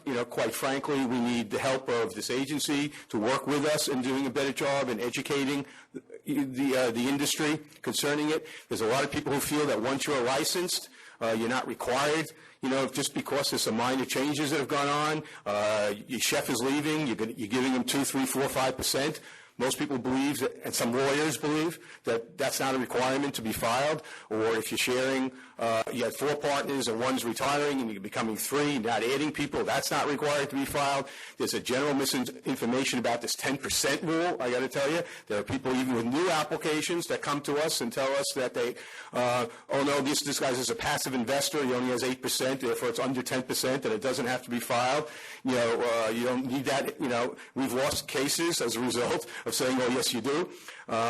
So I just want you to know that it's in the public interest. It should be in this agency's interest, in the public interest, to get more of this information out and to encourage licensees to come forward as a result of that information and file their applications without fear of being denied simply because they're filing it after the fact. I think we want you to have accurate information. You need accurate information. We want there to be accurate information, and I think that's the introduction I wanted to say here. We don't want to send a message out that if you weren't aware and haven't filed these corporate changes, don't file them, because if you do, you're going to get in trouble. I don't think that's the message that we want. amnesty program you're talking about? Perhaps we should discuss that, Not today. Not today, but our alliance would certainly be willing to do an educational program where, you send counsel, and maybe we'd talk about amnesty period after that. And I think there are literally thousands of licensees out there that need to clean up their ownership structures. Okay, thank you. I'm not going to add much more, just to the specifics. Well, so, I want to know how this happened. Yeah, so just to because it did happen, it looked like routinely. Right, so you have three related entities here, all under the brand Calexico. It's a neighborhood Mexican restaurant. It's started by three brothers and a friend. One of them is with me, Jesse Vendley. When they initially filed their very first application, they disclosed their proper ownership structure at the time, which was Jesse, 40%. His other two brothers each had 20%, and their friend had an additional 20%. And that's how it stayed for some time. Two changes then happened. One was Jesse gave half of his 40 to his wife, who owns half of everything he has. I'm trying to do the math there. Was that I got married a year ago. I know from being married only a year. My wife thinks she owns half of everything I have. I don't want to break it to you as a lawyer. She does. And she does. And so, I think Jesse's wife, Kathleen, realized, well, how come I don't have half of your 40? So she got half of his 40. You're still married, I take it. Yeah. She doesn't operate the place. She has no statutory disqualifications. Giving the half of the 40 to her wouldn't have triggered a community board notice requirement. So there's nothing being hidden here. There's not like this. You can't say that this was done as some subterfuge to hide something from you. It's simply ignorance of the law. The second change that happened is they took on three other brothers, the Oystacher brothers, who combined for an investment, who took a combined, it was like 10.1%. Each of them had like 3% each. Okay. These investor brothers are strictly investors. Again, they didn't change the way the place was run. They have no statutory disqualifications. You got their PQs. They have no bad history. It would not have triggered a community board notice requirement. And when these changes happened, they didn't know that it required a modification to the ownership structure that's supposed to be disclosed to the authority. They're minor investors. As you've heard, and I would second it, it's widely misunderstood in this industry. Because there are no statutory disqualifications and because there was no CB notice requirement that would be triggered, I think really the only conclusion you can lead to is that this was simply ignorance of the law. And one more thing. The basis of the denial was that these individuals who were added, Mr. Vendley's wife and these three minor investor brothers, they lack the requisite character and fitness to hold a liquor license. And I just think, based on what's transpired, I just don't think that's the appropriate finding here. That's the finding they make when there's violations that they're basing it on. I think it's more of a term of art than judging your clients. It's a judgment that the only one who determines whether it was intentional or not is us. So, and I don't think there's a question here about whether it was intentional, Mr. Chairman. And how did we find out about this? We came to you. You didn't find out about it. Okay. We came to you. Generally, we find out during the application process when we're trying to get from what we have licensed to where you're at. We're not even close. It takes a while to get through the different levels and the layers of every time somebody hiccups and changes and doesn't notify us. And more often than not, we try to just make sure we try to get them to comply, get us to where you are now. There are some situations there's no documentation. Whether it's a good or bad business practice. And I don't see any intent here. I just see ignorance. But so I'll grant the reconsideration, and I don't see the point in charging them either. Just can we do a letter of warning? Once it goes back, and we can. I don't think charges even exist right now. So I don't. I know, but okay. You can't do them unless it's granted. Right. I can't. I wouldn't even. Okay. So you just return the licensing? Yes. All three? Yes. I agree. I don't think there's anything intentional either, and I also agree there's definitely confusion out there on this. But that's for another day. All right. Thank you, Commissioner Ford. Thank you, Mr. Chairman. All right. The next item is 1048, Corsica Entertainment, Inc.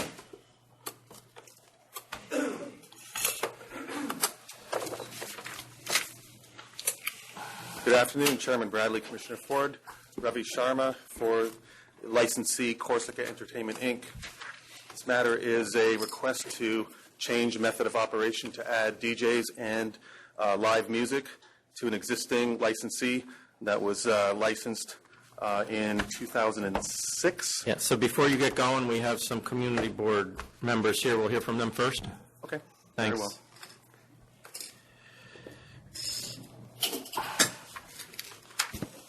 Thank you. Good afternoon. Good afternoon. Susan Stetzer for Community Board 3, along with Clint Smeltzer, Vice Chair of the committee, and Laura Sewell, who's Executive Director of East Village Community Coalition. This has been a complex application for us, but I'll deal with a few issues, each very briefly. First, we acknowledge the support and popularity of this business. Mr. Cummings is very famous, fun, and has been and been promoting on national TV. However, as a city agency with advisory input, Community Board must consider all stakeholders and compliance with the law. Two, the Community Board has actually never opposed the existing grandfathered business. At the time of the committee, I obtained a written finding from Department of Buildings on what was permitted in this grandfathered business. And what they did not allow in their written finding was scheduled performances and cover charge.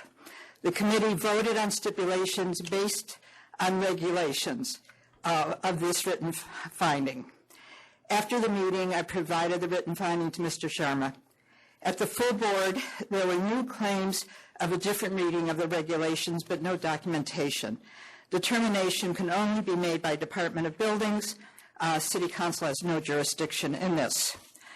The board members voted 31-5 to deny because there were not signed stipulations, and several commented they could not vote for something that would operate against the law. It was not against the business. It was very much about compliance. After the meeting, I tried 3 times to obtain this new documentation of the different zoning regulations unsuccessfully. So I took the problem to the mayor's office, and they worked with city planning. They had city planning work with Department of Buildings to resolve.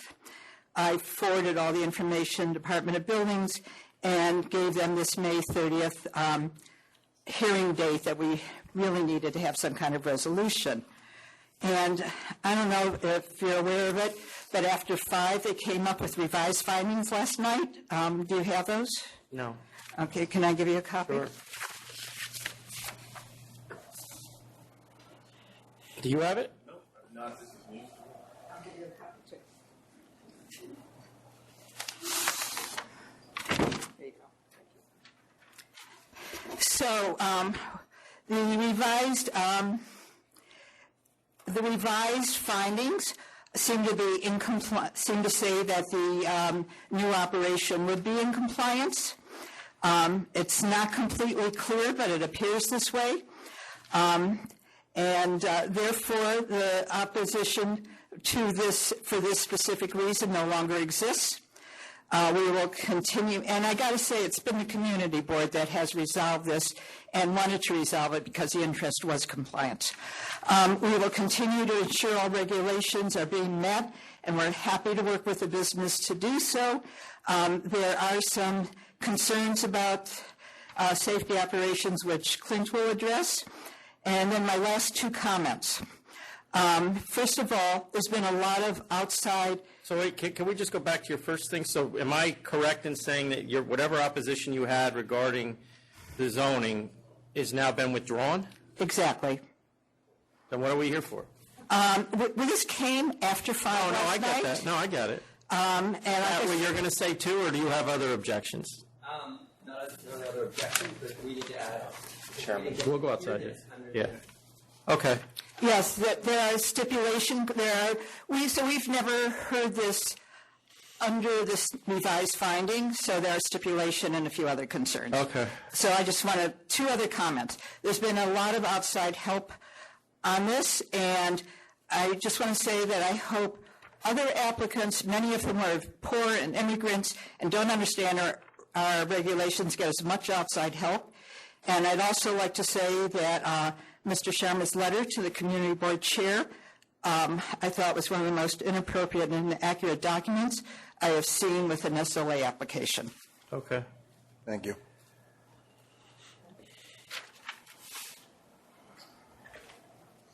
Hi, Clint Smeltzer, Vice Chair of the SLA Committee. I just wanted to follow up Susan's statement that we did just find out about this last night. So essentially we are withdrawing our opposition. However, when we met with them, we did approve the live music and DJs, but we could not approve the scheduled performances and cover charges at that point because our understanding was it was not permitted. So given that we did not have a chance to hear the item under that, we did not put any stipulations regarding scheduled performances, cover charge, and the additional cabaret-type shows that they're proposing. Laura, Once again, I'm not following you. What does that mean? Well, our original stipulation... Oh, I understand you don't have them. Are you trying to tell me that you want to add some? Well, yes, essentially because when we left, they agreed essentially that if this was determined to be legal, they would come back at a later time for that. Not in a formal agreement, but that's what they said at the end of our meeting. So we didn't address any of those issues. Got it. So the only other thing is, because we're skipping over that. Sorry. The one other thing, there do appear to be some other alterations that have been made since the original licensee was issued back in 2006. There appears to have been a stage, a DJ booth, and some other items added that have been... Okay, go ahead. In general, that She'll would check. come under a complaint if they're currently licensed. Okay. Yeah. I mean, so there is a stage, there is a DJ booth. Those things are currently existing, but were never on the original license. So there does need to be an alteration made to legalize those items. Okay. So that's something we'd be more than willing to work with them on, but it is just something that we think probably should be done to bring them into compliance. Okay. Okay. Thank you.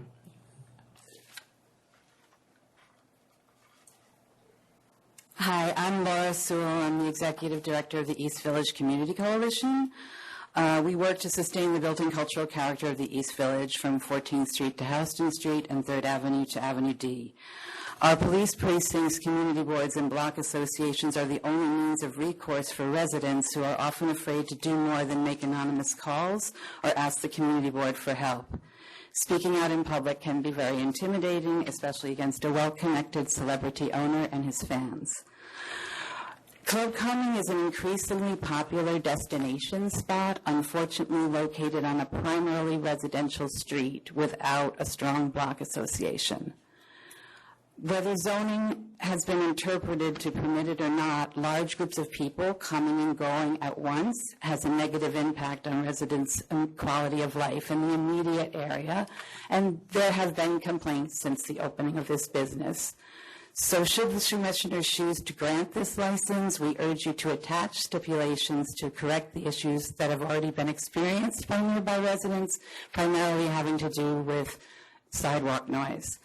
That it would limit scheduled performances to Thursday through Saturday ending at 12 midnight, that it would not have wait lines outside, that it will designate a staff member to oversee patrons and noise on the sidewalk before and after each performance, and that it will close any front or rear facade entrance doors at 10 p.m. or when amplified sound is playing, and will otherwise have a closed fixed facade with no open doors or windows. We have found that these stipulations help other establishments in the area to be good neighbors, and we hope that they will be applied here. Thank you. Thank you. Do we have anything? No, zero. Just the stuff that we know. What kind of live music you thinking about? I can have Mr. Cummings address that. The live music is just Mr. Cummings. I'm sorry, I just made the same mistake Ms. Stetzer made. Well, you won't be around long then. So the live music is there piano and some singing, occasionally some harmonica playing, some ukulele playing, the cello occasionally. It's a small cabaret type performance. This location, it doesn't hold more than about 50 people. The DJ booth is non-existent. It is a edge of the wall where somebody works the music. Is that where the sound equipment was listed on the prior, for the office? Yeah, it's just right off the end of the bar, I think. It's like How long have you guys owned this?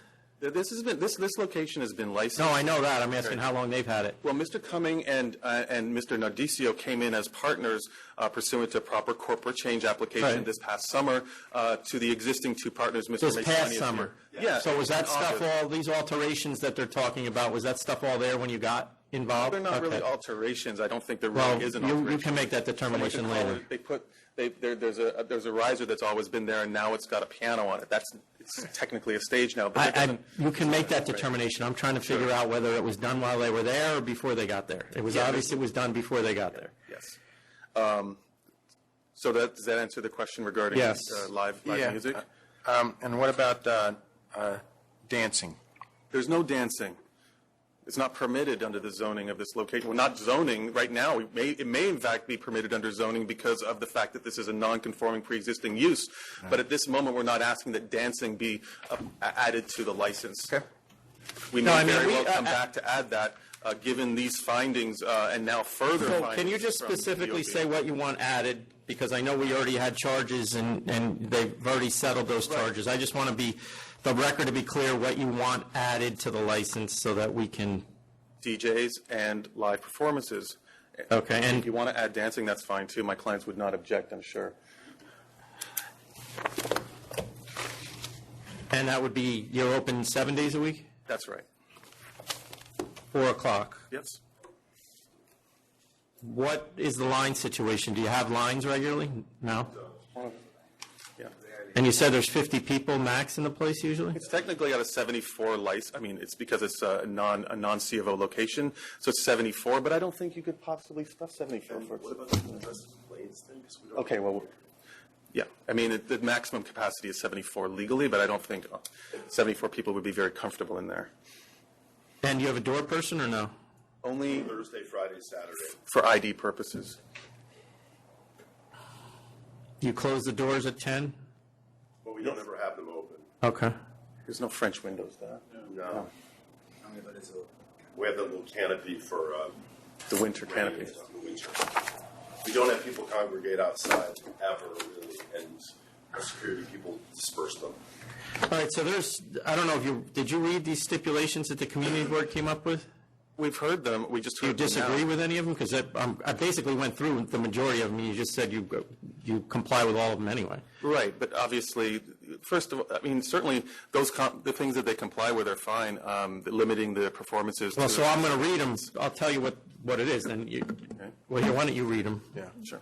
You just cross out this last part here about not have scheduled performances. I mean, it's not going to affect their business the way they describe it anyway. Except the living performance part. I don't think it's in there.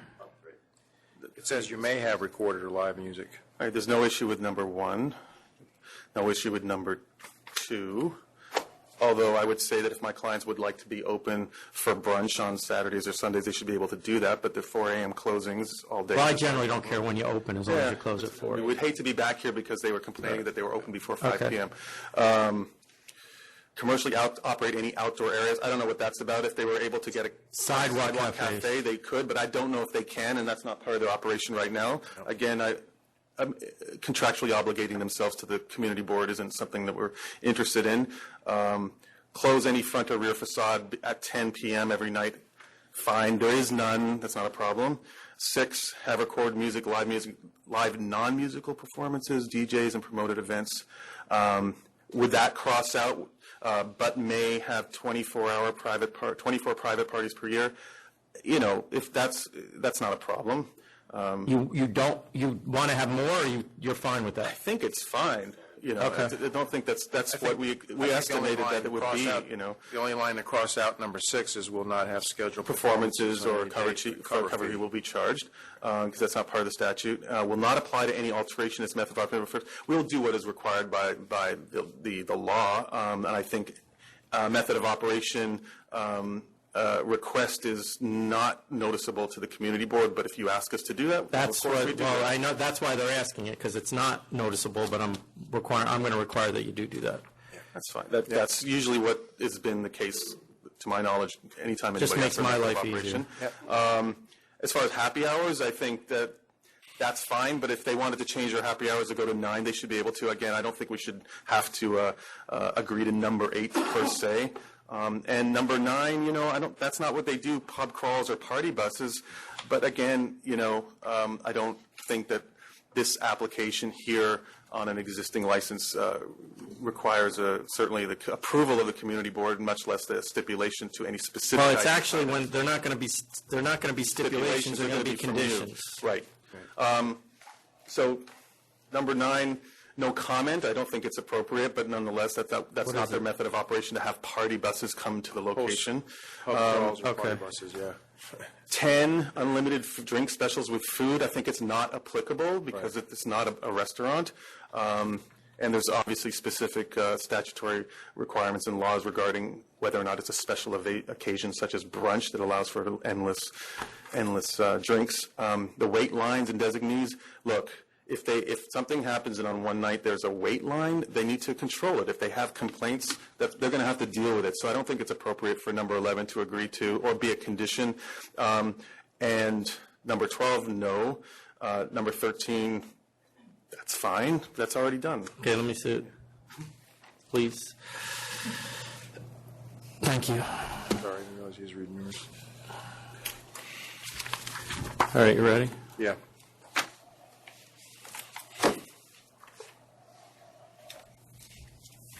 Go ahead. I will vote to approve based on those stipulations, conditions, whatever that you just read. Did I say yes? Well, I'm going to change some of them. So he's voting to approve. I'm voting to approve as well. It's obvious that this place is an asset to the area that they're in.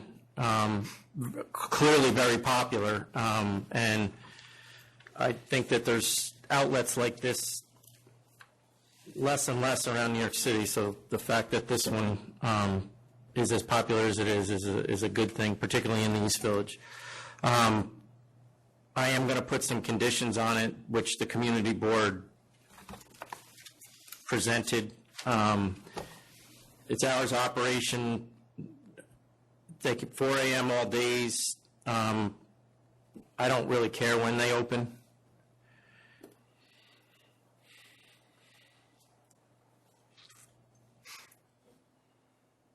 It will not commercially operate any outdoor areas is also a condition. If there comes a time that they want to apply to get an outdoor area, they need to go to the community board first. They have a door person Thursdays through Saturdays, 10 to 4 a.m. Is that? It will close any doors at 10 a.m. every night. PM. I'm sorry, PM.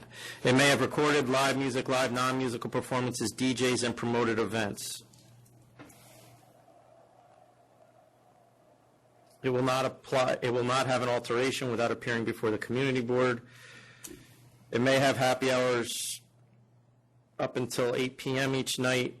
If they do want to start having them till 9, just come back here. That's something and it will not host party buses or pub crawls.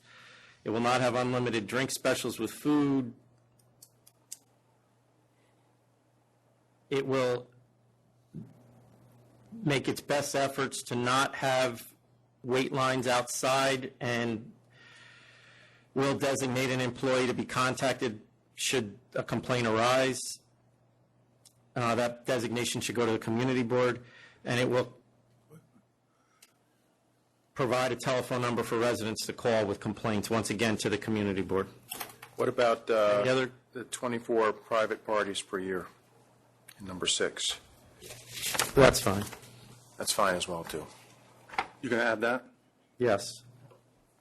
They can, and so there's nothing in here to prevent you from scheduling events, charging covers. If there is a zoning issue, it has nothing to do with us. It has to do with the board, the Department of Buildings. It's apparent to me that there isn't one. Yes.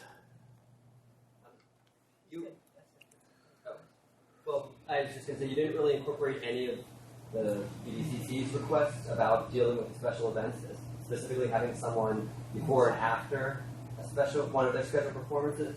Just have someone on the street to ensure the crowd. Well, they have a doorman, that's... That's only Thursday to Saturday. If they're having scheduled performances at night. I'm not going to require them to do that simply because I realize you may have heard of issues, but we don't have any in our agency since they've owned this place. So there's been 18 311 calls. We have emails from the neighbors across the street. Well, no one has contacted us, so, I mean, if we get those contacts, then we'll certainly go and investigate, but as far as we're concerned, they have been exemplary, other than the situation you discovered, which clearly they were not aware of.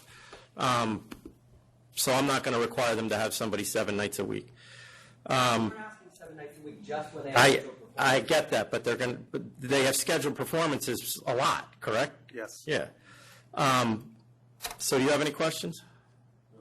No, thank you. Okay, then we're done. Thank you. Mr. Sharma, I would just note, You're okay with the I would just Absolutely, note yes. that obviously you have a watchful community board, so I would just encourage your clients to keep an open line of communication so things don't end up in my office. I think they've already figured that out. Thank you very much. Thank you. See you. I'll get it from them. All right. Next item is 1022, the Green Brooklyn LLC.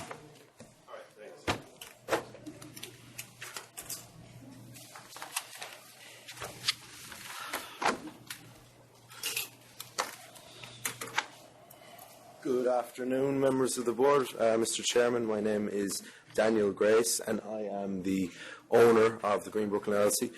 I'm also an attorney in my own business life, so I've submitted the application on behalf of myself and my partners. And with me, I have... Good afternoon. My name is Alex Victor. I represent Tejo Restaurant, Inc., which was the seller. Thank you. So what... I don't know what this matter, his application was before the full board. I'm not sure why. I think it was because we had protests from the community board, but it appears that you've worked it out. Yeah, we appeared before the community board in Right, Jackie? Is January. that correct? Yeah. Okay. So, I mean, it looks like you've signed stipulations with them. You're already licensed with your partners in other places, and we don't really have any negative history in those places. It's the history of the premise that was. Oh, and the history of the premise was relatively bad, but not. I'm here to represent the seller with respect to the history of the space, if you have any questions. Okay, thanks. I don't. I don't either. So you're going to run this like the other place? Very similar. It's a slightly bigger, but it's going to be not an Irish bar, but a pub from Ireland is essentially our concept. So if you've ever been to Ireland, it's the type of spot you would see, not the type of spot you would generally find in New York with an Irish theme. No TVs, just a good atmosphere, conversation, recorded music. Potentially, and we've spoke to the community board about this, and they're fine with it, potentially one time a week we'll do a small acoustic Irish set, but the community board had no problem with that. I had a note here that you might need to amend the app just to about the recorded music. You said recorded music, and you said maybe 3-piece live. Yeah. So, If that's what you want, we will. We just don't know if we'll do it. We already do it in our location in Brooklyn, and we don't. No, you don't need to. He doesn't need to amend it if we grant it, right?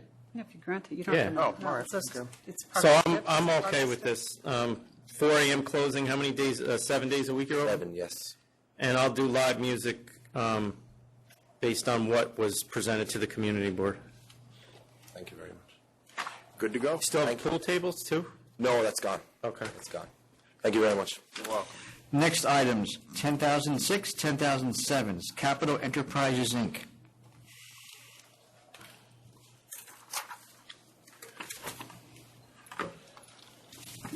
Good afternoon, Mr. Chairman. How are you doing? Commissioner, my name is Anthony Tyrone. I am here on behalf of Bruno Jaffray. I'm also General Counsel for the entertainment facility of the Capitol Theater.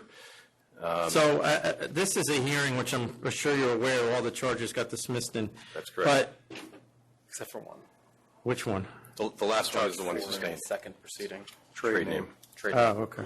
Garden. My problem is, and I asked you to come in, is yes, the charges were dismissed, but it's clear to me, having read this, that there was smoking going on significantly in this premise. Now, there's two things I can do here. I can overrule the ALJ, which I don't intend to do, because of how long you've been open and what you provide to the community. But you guys got to do something about it. If I can answer that, Mr. Chairman, I am general counsel. I've been involved with the theater for probably 7, 8 years now. In the early stages of this, it was a rehabilitation of a theater that had been empty for about 40 years. The operator, Peter Shapiro, put several $1 million into rehabbing a theater. It's a Thomas Lamb Theater built in 1926. And the facility and the structure are very large. Ceilings are very large. In the early stages of this, people did come in and try to smoke. Based upon my involvement, the operator's involvement, the on-site general manager, all very experienced in the entertainment facility. Green Mountain Concert Services provides the security service there. At a minimum, there's between 38 and 50 security guards in every show. What we've done over time is we do searches at the front door. We do spotting in-house. We've arranged other spotting through video cameras. There's 36 banks of video cameras. I acknowledge and admit that at some point in time, people did try to get away with smoking. The incident of that at the present time, and going back a couple of years, is minimal. At the present time, the policies and procedure in place are to identify, record the name. First time you get to go back in, second time you're removed from the theater, you're not allowed to come back at all. So I can tell you, being on site on a regular basis, Tom Bailey, who's the general manager, 30 years in the industry, Pete Shapiro, 30 years in the industry, the incident of smoking at the present time are minimal. We do have a full-time security risk manager on site who is his alternate job is a full-time paid firefighter. We also have 3 full-time fire watchmen, firefighters in-house at every show. They're also professional firefighters working off-duty or a side job for every single show, again, for the sole purpose of watching the smoking. There's a very serious concern to the theater, to myself, and to the operator. So your words are taken very, very succinctly and to heart on this issue. All right, so dismiss all the charges except 4 in the second proceeding. The second proceeding, the last charge was the unauthorized trade name. And if I can, Your Honor, with respect to that issue, the theater and Mr. Shapiro entered into a licensing agreement with the family of Jerry Garcia from the Grateful Dead to display some of his memorabilia on site in a bar within the theater. It's not a separate bar. If you've ever been in New York City theaters, you'll see there's different bars in the area. This happens to be a bar within the theater. It's not separated, not segregated. As a display of that. So it's only open when the theater's open? There's 2 site plan approvals. One is to have it open on itself. It is a self-contained within the lobbies of the theater, if you will. The front lobbies of these Thomas Lamb theaters are very large. So the main room, if you will, which is behind the main theater, sometimes the bar is open for small shows, 100, 200 people, sometimes private events. On those occasions, that bar is open and licensed to do so and has a license and site plan approval. As a result of the display of the Jerry Garcia memorabilia, the bar became known as Jerry Garcia's, and took on that name. At some point in time, we had a meeting with Inspector Cruz, July 2nd, 2016. He did advise us to file a trade name letter, which we did. As a result, in addition, after the trial, we did file Mr. Joffrey did file the endorsement application, and it has been rectified, Your Honor. So it's an error that occurred over time, but not intentional, and certainly not without remedying that. All right, I'll give a letter of warning given their history. That's where I was at, too, a letter of warning. Thank you. I appreciate that. Take care. Thank you for your time. Appreciate your time. Thank you. Bye. Next item is 1016, Chelsea Winery Ltd.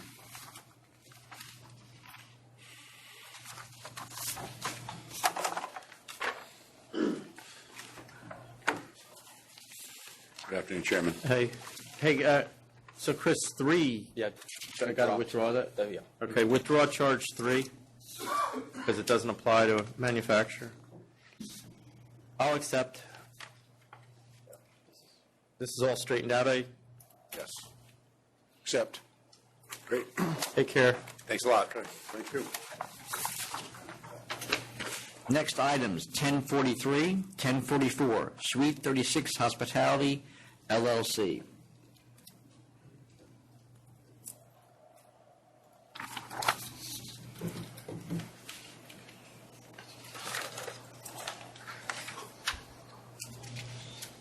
Good afternoon, Mr. Chairman, Mr. Commissioner, Council, Deputy Commissioner, and Mr. Secretary. I am Michael Ferrari. I'm here representing the licensee. We're here with, to the right is Jimmy Fock, one of the principals, Lou Palubas, and Aristotle Hatzigeorgiou, 3 of the 4 principals of the licensee. We're here on a conditional no contest offer, which has been submitted, and we are here to answer any questions you may have. They're not open right now? They are not open right now. They're selling, or what are they doing? The license is in safekeeping. The licensee intends to attach a new brand to this space. They would like to be known as Clinton Hall going forward. Currently, there are 4 properties that are operated as Clinton Hall. The ownership is varied, but is related to these gentlemen here. They would like to add this to that group of properties, so they've put it in safekeeping. They've also submitted an alteration application, which has been put on hold as a result of this incident, as a result of these violations, I should say. So, with our hope, we will resolve the. But I said this earlier today when I was arguing with one of the representatives. This place is what I get concerned about. They came in here and wanted to be a restaurant. And that's what we licensed them to be. And then you go on social media and they're advertising DJs, promoters. They're a club. That's not what we signed up for. I don't have problems with clubs. I have problems with people that tell me they're going to be something else and then turn into a club. See, I don't know why you want to waste your time with the method of operation change, because that's not happening, given that there's people firing guns off at the place, at the restaurant they have now. I understand. But I'll take the $20,000. Mr. Chairman, if I can. And remind your clients that there are no promoters allowed, there are no DJs allowed in their premises. And the next time that we see one, do we have anything now? We do have some pending stuff, but they as far as I know, they've been closed since the safekeeping date, but we do have other pending stuff in this time period. Mr. Counsel, my understanding from conversations with Margarita Marsico is that the $20,000 is to resolve the existing. Well, then you better go back and talk to her, because the only thing we have in front of us is these 2 cases. I don't even know if these have been promulgated. I just see some complaints that have come in. So if you want me to take this, I'll take it, but it's not going to apply to those based on what's in front of us. Can I also respond to what you've just said and put it in just briefly in some context? The gentleman before you purchased an existing space. I think it's 2 years ago, maybe it's 3 years ago, and they filed a transfer application, which was granted. It was their intention midterm intention to create a Clinton Hall or some version of it. And that was what they were working towards this entire time. What they didn't take into account was the delay that was put on them for their plans that were submitted to the Department of Buildings. And as a result, they were waiting and stalling any operational changes that they ultimately intended to make. And that was careless on their parts, and they admit that. They intended to make these operational changes, but they waited for this approval from the Department of Buildings, which ultimately has come. They are now ready to move forward with the alteration application that has been submitted, and that we would ask. I mean, that they may have waited, but the police went to them, at least the information I have, regarding the need to stop using promoters and to conform to the method of operation by not using DJs. Yet they continued. I understand that. Now, you can't make money in the business that you told us you were going to be, then shut it and go start somewhere else. But you don't have the right to just start being something else. That's not the way it works, and you know that. I understand that. I would just argue that they didn't start being something else. They took over an existing business, and they passively let it stand as it was, and that was a mistake, and we've had a discussion about that, all 3 of them with me. It was not their intention, and they wanted to make the change. They wanted to make the change, and they were delayed. That, obviously, with the benefit of hindsight, that was a mistake. I'd also like to just, a minimal point I'd like to make is that they did notify the community board that they would have DJs, and the community board did not object to it. My office, I failed to put that on the application. It should have been, and it would have. Well, I would suggest they go to see the police department, too, because it's rare that we get a call from the commanding officer of a precinct about a location, and we got a call about this place. I understand, and that goes a long way. If this place is able to proceed as it intends, the police department, I would argue, will be very pleased with the results. It will be a completely different atmosphere from just down to the decor, which will be, it was dark and lounge-like, and it is going to be similar to their other properties, the Clinton Hall properties, which are light and airy and I'll say family-oriented, although, Where are they located? The other locations, there's one, the original was on Washington, 90 Washington Street. There was one at the South Street Seaport. There's one that opened about 2 years ago in the Bronx, on Arthur Avenue in the Bronx, and there's one recently, not much of a track record, one in Brooklyn recently, and on 51st Street. We have Pod problems with Hotel. any of them? I have to look at all those. I would say no. 2 of them are relatively recent, so that doesn't demonstrate much. The one in the Bronx, no problem for 3 years. The one on 90 Washington, to my knowledge, he bought into an existing business. Well, if you can live there, you're doing all right, because that place, they'll let us know. Trust me. Sure, absolutely. You guys have only been licensed for a little over a year. It looks like everything went crazy here New Year's Eve. I'm sorry, Christmas Eve. There were... Correct. I would agree with you, Mr. Commissioner. There was a bad incident, and they have re-examined their policies. They have recently had at another location associated with this. They've had I'm sorry. Can you talk about the insurance policy that was brought in, or the insurance services? Can I have our management? Our management hired. Our management got trained as a TIP certified instructor, so we're now training all our staff in-house, and we also hired a consultant by the name of to do a hospitality training and security training to all our staff and management. It is called... Is it Pike? Pike. No, it's Nightclub Security Consultants did it. The gentleman's name was Robert Smith. We shut down for 3 days, and it was a 3-day training program for all our security and all our managers. Okay. If I may speak, Clinton Hall is a brand that's about super craft beer. If you've heard of the beer, we don't have it, so it's high-end beer, hard to find, single batches. It's about good food and some games like Jenga and Connect 4 and stuff like that. So we generally don't have any issues. It attracts family and events, corporate events. And that type of stuff. It was always, we bought it about a year ago. We just couldn't get Department of Buildings approval to shut it down, and we were trying to run it, and we messed up. Okay. All right. So we'll accept. I accept $20,000 and hopefully no more calls from the CO. May I ask, will this allow us to proceed with the alteration application? Yeah, if that's the direction you're going in with what he just described, yes. Absolutely it is. Yeah. Okay. Yes. Right? We don't have anything else. You can just, does he need to refile that, or? I could Reactivate submit a request for reconsideration if necessary. For that one, yeah, just send me an email you want it reactivated. I will. For the alteration. Okay.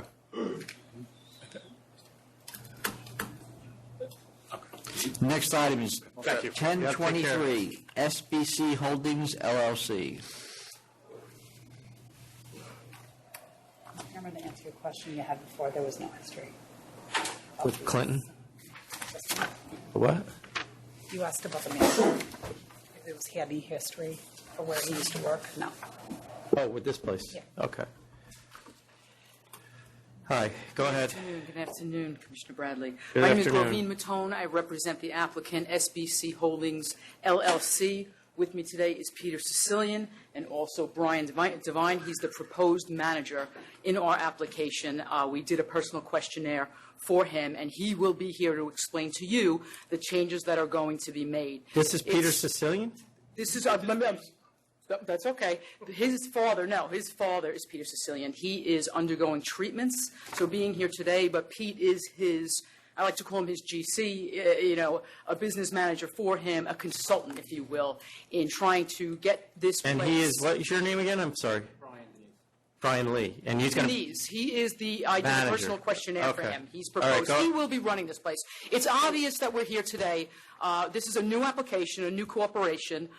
The prior history at this location is bad. There's no other way to put it.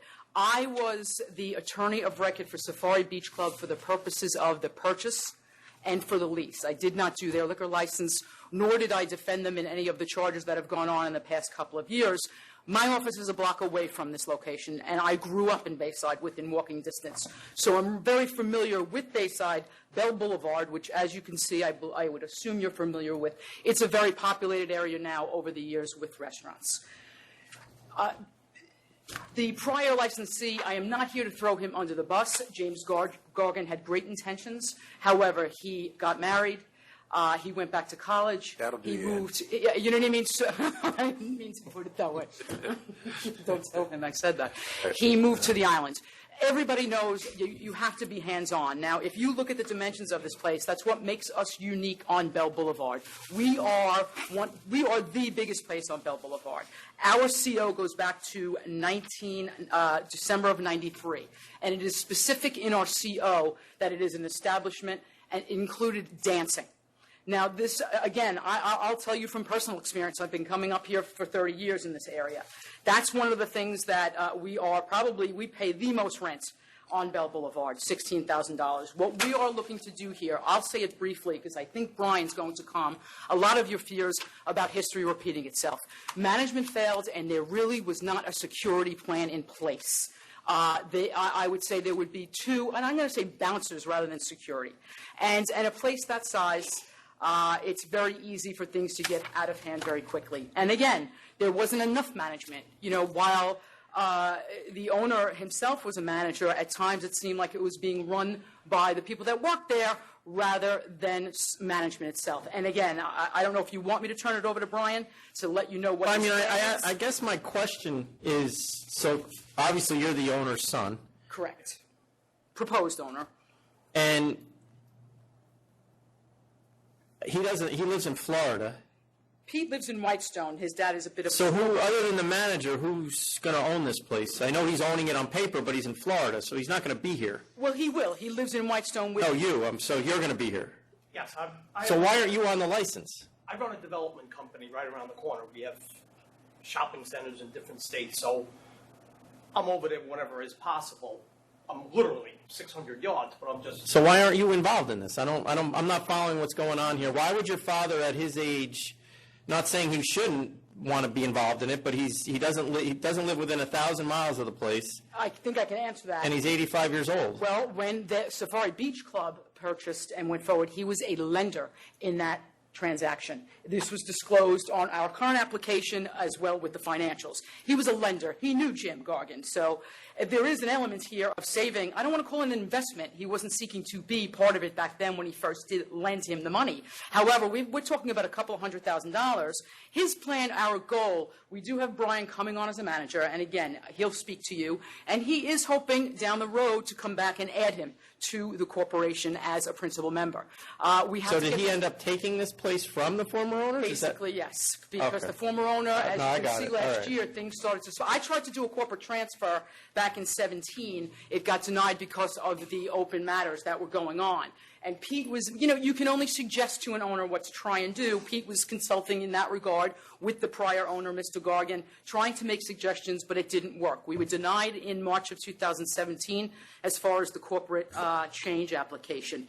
It has been closed since December already. It expired in December. I believe the CNC that was accepted was cancellation and bond. That was done in February. However, the license expired in December, so it has been closed for 5 months. So you have stipulations with the community board? Correct. And just so the letter, I don't think, made it very clear. Not only did we sit down with the community board, NYPD was there as well. The 111 precinct has let themselves be known on Bell Boulevard and Bayside in the past year. I have many clients over there. So has the community board. This is how we want things run. So the NYPD was at this meeting as well as 5 of the community board members. Some of the things, security. So we're required to have 4. They want them to wear certain types of shirts so that if the 111 has to go to that location, they can clearly see who's security and who's not. I'm trying to think, that was security. Oh, they asked us with scanners. That's another thing that the prior licensee, he was not using a scanner at the door. And it seems that a lot of people go to college in Connecticut. So the scanners now is something that has been purchased and ready to roll with that. The NYPD has asked us that if, in fact, someone is asked to leave for causing any trouble, they be banned for life, and to keep a record of that, which these scanners can do nowadays. Like I said, the 3 New York City Police Department, 1 was a sergeant, 2 were officers, and the 5 members of the community board, they unanimously backed us up as long as we complied with those. So what are the stipulations? Because I don't have a copy of them, do we? That was submitted, I think I had submitted it with the 500-foot hearing, because we've done reconsideration, we've done the 500-foot, Do you have any, Jackie? Can I approach? Yes. Oh, I do have that. That's not really stipulation. That's what they provided to me. They did not, not as formal as they didn't report So it. that's it. There's no hours. They don't care about the music, the DJs, any It's of it. all in the community. It was all. Do you have any outside seating? No, none whatsoever. All right. But, All right, I'll vote to approve with the community board stipulations, which is basically in writing there, and it requires security guards. Okay. Will this activate the temps? Because we have a bar, additional bar, and then the temps. The temps are. You have a temporary license. Well, at this point, I don't even know if I need it, because the only thing outstanding. Well, you could open if you could get the temp tonight. So if you want to open tonight, you could. Tomorrow, come on. Right. You're going to lose wait. money on that, so you might as well, we can have those activated. We can. We can. Yep. Tomorrow? I'd have to look to see if they have any conditions. There may be some Friday's fine, conditions. too. I mean, We'll work on it tomorrow. Who do I reach out to in that regard? Just, okay. Good Thank luck. you very much. Thank you very much. Think your father's nuts, but good luck. Next item is 1110 El Pillo, Inc.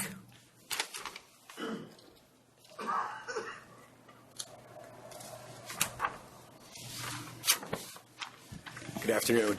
Isaldo Fernandez, attorney for El Pillo, Inc. I have with me today the president, Mr. Yayiko, and we're here for a reconsideration hearing.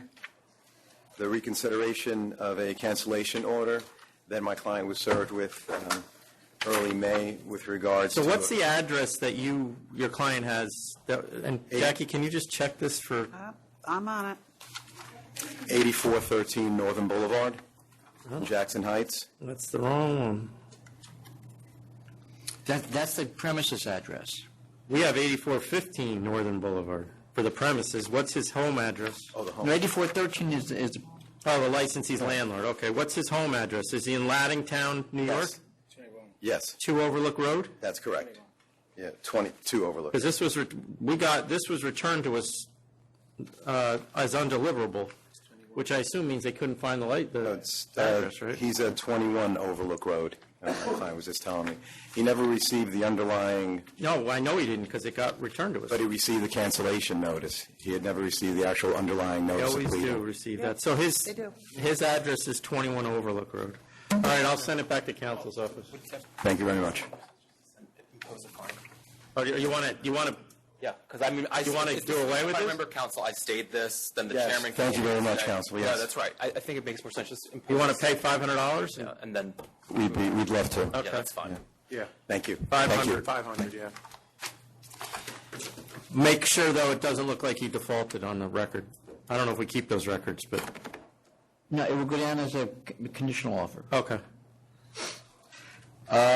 Next item is 1064 Ming Shang Gift Shop, Inc.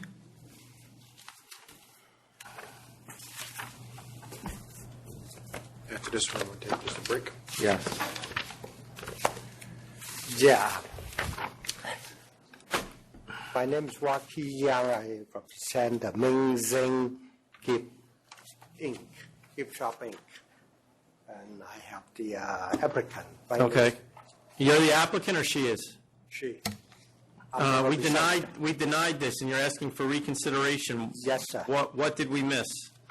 I think like I sent in the information regarding the competition and also the square footage of the store. But we had all that information when we considered it. I know, but if you consider 1,500, in fact, the first floor on the store is only 900.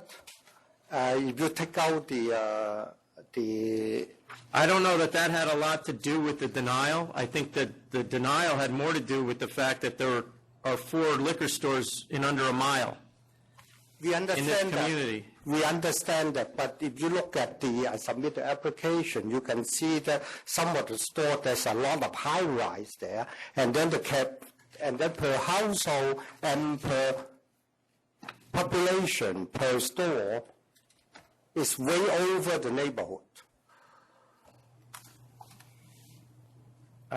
This is all information we had when we considered this the first time. I understand. Also, I don't, there's nothing that's going to change my decision based on you haven't presented anything new. I mean, what we decided was she's going to be serving the same products to the same, and the same services to the same group of people that the other stores are already doing. So there wasn't any public convenience or advantage to adding another one. Because there's a shopping, but there's only one with the parking lot. They have outside people coming in too, not just there's a supermarket right next to it. They have a parking lot that's rare in fashion area. And also the competition is good to the community. There's no question, but there's other things that we have to look at. And we understand, but one license was just issued in August of 2016. It's just 0.3 of a mile away. Which one is it? Well, it was an existing liquor store already, but the sales of the closest stores are either flat or unknown at this point, and the population numbers in the area are stagnant. So there's nothing here for me to reconsider. I'm voting to deny. I'm voting to deny as well. Okay, thank you. Thank you. Okay. Can we take 5 minutes? All right, we're going to take a brief recess.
Ready?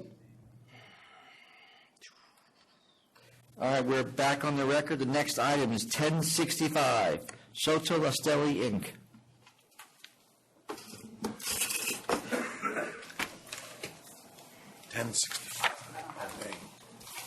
Good afternoon. My name is Valerio Marci, and I'm the owner of Soto Stelle. It's an Italian pizzeria in Sunnyside. I was here on February 28th in order to request an extension of my temporary permit. My license was approved with conditional approval. The CFO yet? The CFO, no, I'm working on the letter of no objection. I know, but you've been working on it for over a year. We can't leave you operating without, for the length of time that you have, without some authorization from the city. I understand. When I got the place, well, how long? When do you think you're getting it? I 3 more months. See, I can't. There's no way. You're going to have to reapply. How many months are we at with this thing? Started, let's see, I actually had that written down. We conditionally approved in June of last year. Yep. So we're almost at a full year. Yeah. And you're telling me it won't be until at least fall? You know, what happened is when I got the place, the restaurant has a liquor license. And so I thought was everything okay. Listen, I'm sorry that this is happening, and it doesn't really matter to me what the reasons are, but I'm not putting, without this for this length of time, it causes problems. I understand. I'm working on the jobs from the patio building from 1993. Hold on, can we go outside for a second?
I'm sorry.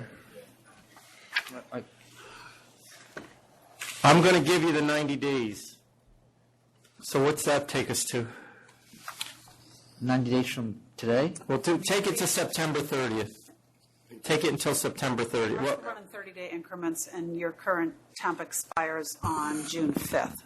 All right, so we'll take just us... do 90 days from then. Okay, 90 days from June 5th. If you don't have it by then... No, I'm going to work. I know. I You want were here last time and told me the same thing. It's starting to sound like a broken record. Don't even bother coming back. Okay. Just shut, because at that point I'm going to believe you're not getting a C of O. So... Okay. Good luck. Thank you. Good luck. Commissioner, you good with that? Yes, absolutely, yeah. Next item is 1068, Sakura 88, Inc. Say the number again, Tom. 1068. Hi, good afternoon, members, chairmen. Jenny Du from Michael Floyd, Inc. And on my right-hand side is the president of Sakura 88, Inc., Ping Lane. This is a refund. So you're asking... This is a refund. Yeah, we denied it last time because she was availing the other license, right? Yes, but she already, after she talked to us and we verified and she correct immediately, license already surrendered immediately. And Okay, then, what's the hours that she wants to have? and from 10:30 to, from 11 to 10:30, and she was. All nights? No, 10:30 a.m. No, 11 a.m. until 10:30 at night? 30, yeah, p.m. For all 7 days of the week? Yes. Yeah, for 7 days a week. And what's the music? That's recorded. Just recorded music, no live recorded. music, no No, DJs? No. It's a sushi restaurant? It's a sushi restaurant.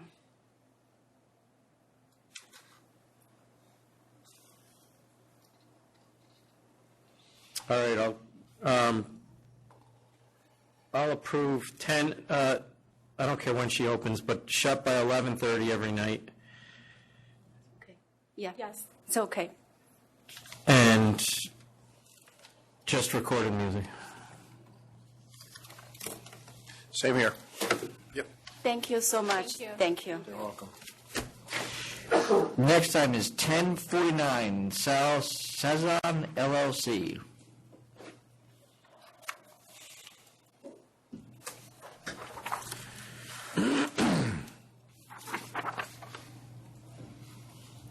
Good afternoon, Chairman.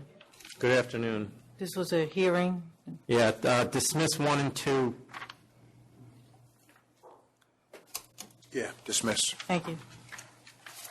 That was just to you. Yeah. Next item is 1075, Acri Cafe, Inc. Stacy Weiss for the licensee. This is CNC. You know what happens on the next one? The only reason they're still open is because you got 4 this close together, otherwise you'd be shut. But I'll accept $15,000, 2 week suspension. Thank you. You get one more in the next 5 years, it's over. And you still have the other penalty that's due. Yes, I know. Yes. He's going to pay that one. Okay. So what happened here is the same person serving or what? Yes, it was the waitress. Okay. And they all took it. We have ATAP. Would you like the receipts of the ATAP? No, you can send it to the, so you get those, Tom, the secretary's office? They I mean, They're not going to do anything. Yeah, you can't get any discount with it because of the numbers, because of the history. Oh, no, yeah, we know that, but they showed that, they took the ATAP course and we got a scanner now. Good, I hope it works. All right. All right, good. thank you. Thank you very much. 1067, Chiquita Deli and Grocery NY Corp.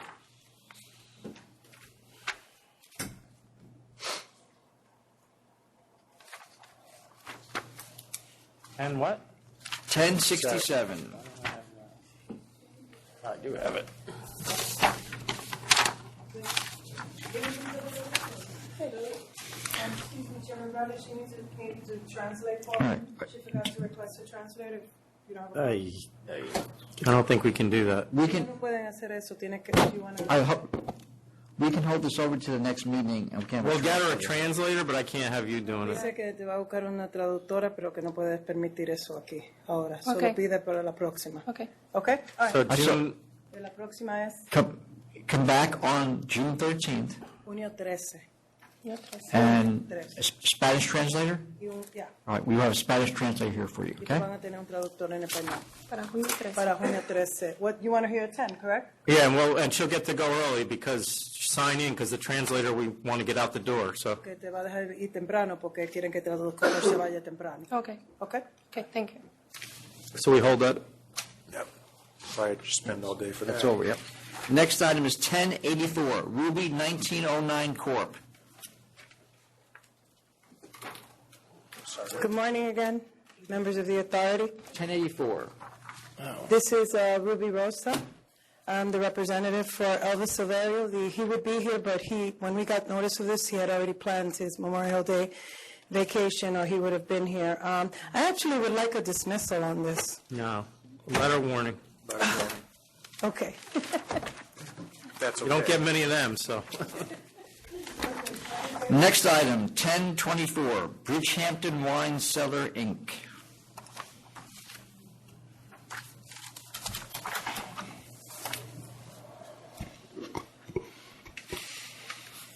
Good Good afternoon, Commissioner Ford, Chairman Bradley, Thomas McCowan with the applicant principal, Christopher Bodoris. It's an application for an alteration at a retail liquor store.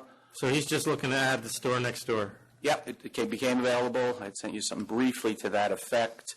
And just, Is there any opposition here? No? We did get a letter from Wayne Scott, Maine Wine and Spirits. But if you can, I was able to foil that. And if you read it carefully, I think it's mistaken. The opposition appears to be confused that perhaps it was a new liquor store, an application for a new liquor store, because he references this licensee, which is known as McNamara Liquors. Yeah. So if you read it carefully, he's talking about the 4 nearest stores, of which we are one of them. So he thinks somebody's moving in right he next thought to him? that's my sense, that he thought it was a new licensee. Chris has been here for a dozen years. It's a tremendous shopping center and over 1,200 parking spaces, and it's a great location. And just through fortuity, and unfortunately, Payless Shoes, the national company's gone bankrupt. So how much of that's going to be retail? What he's presently at 3840. We're adding the additional space, 2660. So if you work the numbers, which I've done, anticipating the question, it'll be approximately a little more than 4,500 retail, with approximately 1,700 storage, and then, which is the nice benefit, which he desperately needs. They have a dedicated tasting room for educational classes and other. Right now, it's cramped, and the product is everywhere, and it's just not a pleasant patron experience just through the almost claustrophobia in the store. So there's a great opportunity, and I think it benefits the patrons. It's one-stop shopping in the shopping center, which hits public convenience and advantage right on the head. I have a lot less problem with it being 4,500 square feet retail. Like the chairman said, we got a protest from a store 3.7 miles away. Mm-hmm. So, but the closest ones did not. So I'll vote to approve. I will as well. Thank you very much. That's great. Good luck. Good luck. See you 1 second. Next item is 1120, D&G Bum Bum Bar Corp.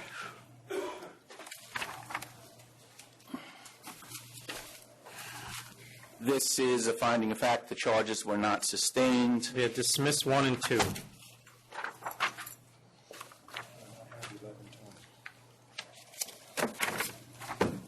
Next item, He didn't vote. I know, waiting too. I thought you did.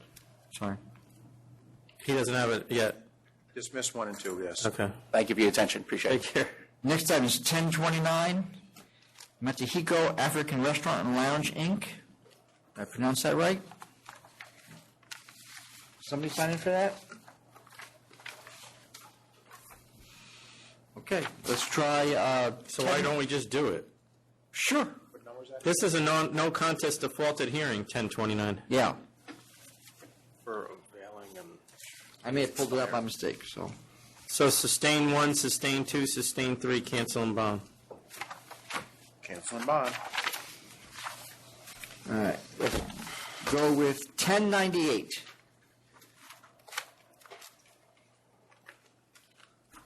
La Agrocatella Lounge, Inc. Yeah, let's see what the other one was. Good afternoon to the board. Michael Ivansiu for the applicant, Ivan Duque, La Catala Lounge. Got a lot going on here. We do. On April, Am I correct in saying that the person arrested for prostitution was an employee? that is Or not was true. an employee, I assume? It's not true. We're here to request a rehearing. We want to withdraw our no contest. So, counsel, I just want to be exceedingly clear with you at the moment. You watched the same video I watched. We watched it together. We have it on video? Oh, yeah. And this deal was to save your client's license. I know exactly what I saw in that video because we watched it together. In fact, many of the prosecutors made sure that we've seen what we've seen. And I said at the time that I suggested, and I very rarely do this myself, that you take this deal and run into the hills. Because if it came back otherwise sustained, I was going to ask that this license be revoked and that your client never see a license again. So I want to make it clear in front of the board that I very clearly saw what I saw on that video, that if we try this, these charges will be sustained. Your client, at that point, I will ask the board to revoke and that your client never see a license again. So this is your chance. And I will defer as to what they want to do on the $10,000 offer. I was actually going to increase it, but I'll stick to it. But I will revoke it. If one of these charges, one of the prostitution charges is sustained, it's going to get revoked. And if it is on video, and it's clear. Soliciting or the act itself? Both. I have No, it's the soliciting. The video is clear. All right. Just soliciting. We all watched it together to make sure that we were all But it's on a the same cop, page. right? It's an undercover? I think, I don't know if it's undercover.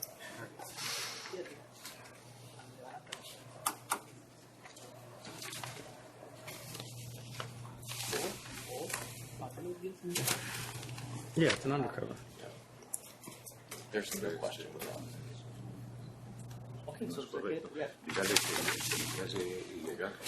So my client's been at the premises for 34 years. This is the first time they've had such an issue come up. He's taking issue with the police activity at the scene on the day in question. And 2 days in question. 2 days in question, correct. Actually, it's 3 days in question. Books Books and records were, that was another date. So we got March 17th, March 22nd, and April 8th. And I'm assuming on April 8th we were there? That I don't know, but I'm assuming we have books and records. So it's 3 days. So which particular day is he? He's contesting the March 22nd. There was no 22nd. It's the 24th. Oh, I'm sorry. There is a 22nd, yes. There is a 22nd. On that date in question, my client has information to offer to the board, indicating that the police officer brought the person with him onto the premises, and then the arrest or whatever events happened subsequent to the arrest happened at the premises. But the video will show that the police officer came in with the woman that eventually solicited him on the premises. Is he saying, and I'm not going to get into the facts of this, but what was notable to me was the woman that solicited, I'm assuming it was a woman, is that correct? Was an employee of his. That's an allegation. What they do is they bring in girls on a weekly basis, nightly basis, different girls. Who brings them in? There's a person that. So they're mingling at the bar with the men. Right. So they come in. So all right. So he can contest the March 22nd. What's he going to say about the 17th? Because it only takes one, and he's done, and he won't get a license. And not only that, but there won't be a license at this place. So, and I don't really care what he's going to say. I need a decision. That's for another person to deal with.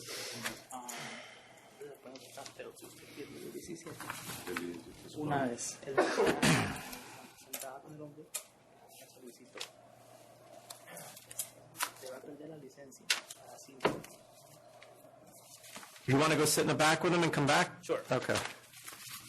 Next. Next item is 1111 Hygiene Inc.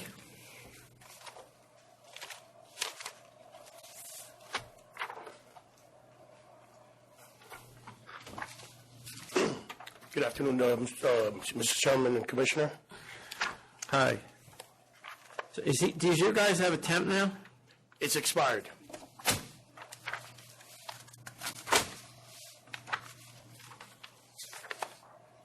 And you got significant objection from the city as well as the police department and the fire department. You aware of that? No, we're not.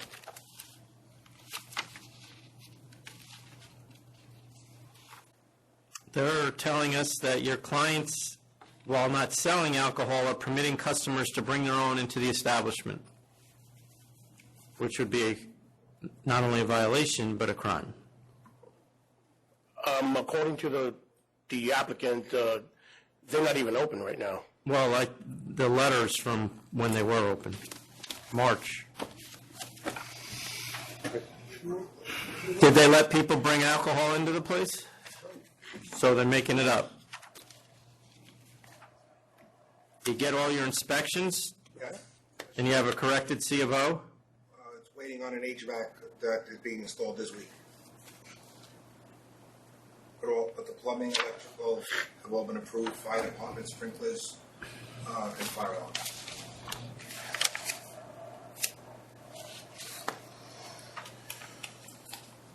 And did you clear up the C of O violation? Yes. You have evidence of that? It was submitted with the paperwork that. I think I sent it in before.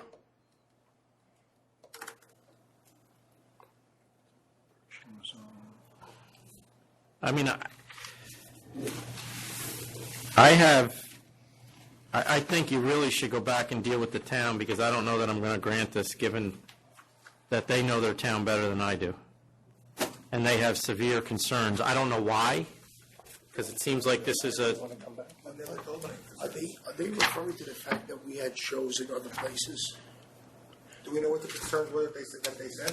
well, they were concerned that you were permitting customers to bring their own in, Let me get a copy of that address. that you operated without a certificate of occupancy, the final inspections were not completed, Those are old complaints. they imposed a $500 fine and penalty that was not paid, and another one for a cabaret license that was not paid. All those fines were paid, right? Gave you the letter. Yeah, they were all paid. Satisfied by the Department of Consumer Affairs. All the open permits, with the exception of the HVAC, have been closed. Right. Would you like us to carry this one over to give you a chance to get all that stuff straightened out? Yes, and you can give me a copy of I'm it. not No, going that's to vote fine. to approve this. That's fine. You Based give on me a what I copy of have the here. complaints, I appreciate it. We'll make sure that they were straightened out. When I gone to the building department to get, Well, I mean, what you would do to straighten it out is go to the city of Yonkers We'll come back. and who's the one that objected for the city of Yonkers? And then also go to the Yonkers Fire Department and just get us a letter that said they don't have objections. Okay. Captain Christopher DeSantis. Would I be able to get a copy of that, Commissioner? Of the complaints? just for the fire department, I have their plaque that said they approved us. I know, we don't have it here, so let's No, get back to them. Well, yeah, but you didn't send any of it to us, I guess, because we don't have any of it. So I'm not going to give you a copy of it if you want to. I mean, all you have to do is go to them and get a letter that says you're clear. Okay, not a problem. You don't even have to be specific. Just say that they have no objections. Yeah. Okay. Has to do with inspections. So, Okay. all right. Not a And problem. convince them that you weren't letting You're people. saying from the fire department, and who else you said? The buildings department, Okay, not a problem. housing and buildings. Okay. 2 weeks? That's fine. 6/13? 6/13. Thank you. Yep. Next item, 1057, Inshaw Enterprises, Inc.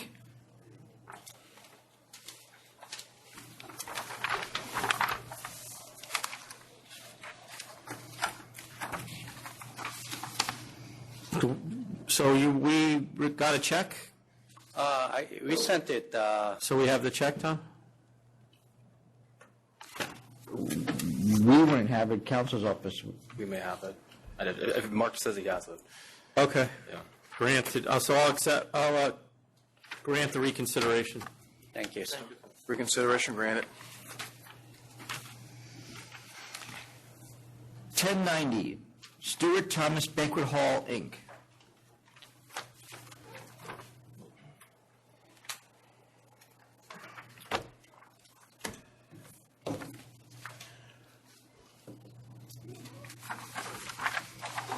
Can we submit an offer and compromise on that? Yep. Mr. Chairman? And everything has been corrected. So while this was going on, were they open to the public? It was basically a private party with a promoter, and basically I did it the first time, and they're not doing it again. No promoters? No promoter, no. All right. I'll accept. But, this is a catering hall. They can't have parties open to the public. You're aware? Is your client Yes. aware of that? Yes, now he is. Okay.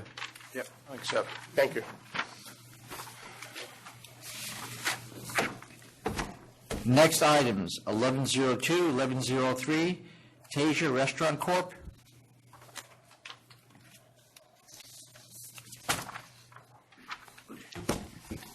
Good afternoon, Matthew Leone for the licensee. This is a conditional no contest plea to settle both charges, or both cases. Yeah, I'll accept.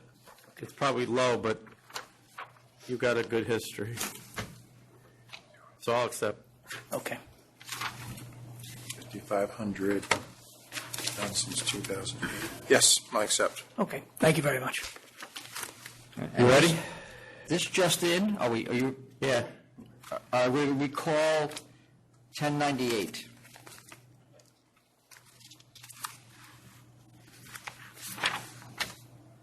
Go ahead. All right, so again, for Lago Catala Lounge, my client will accept the conditional no contest request, make the application for approval. He's willing to pay the fine to salvage his license. He doesn't want to risk, losing his license, but he also wants to make clear that he feels that the police officer in question was, in fact, picking out his business for harassment, and he's very unhappy with that, and he's going to, He can file a complaint with the police department. complain with the police department. Okay, thank you. Thank you. And the last items I have signed in are number 1034 and 1035, and then related 1036, 37, and 38. Cuckoo Bar, Inc. Good afternoon. This should be an offer of compromise to resolve the charges.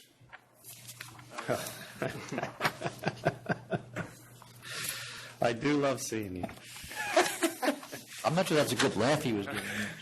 I'm not either. Do we have anything I pending? take the good with the bad, Tom. I doubt, I mean, this is a lot of stuff. No, I don't think you have anything else. All right.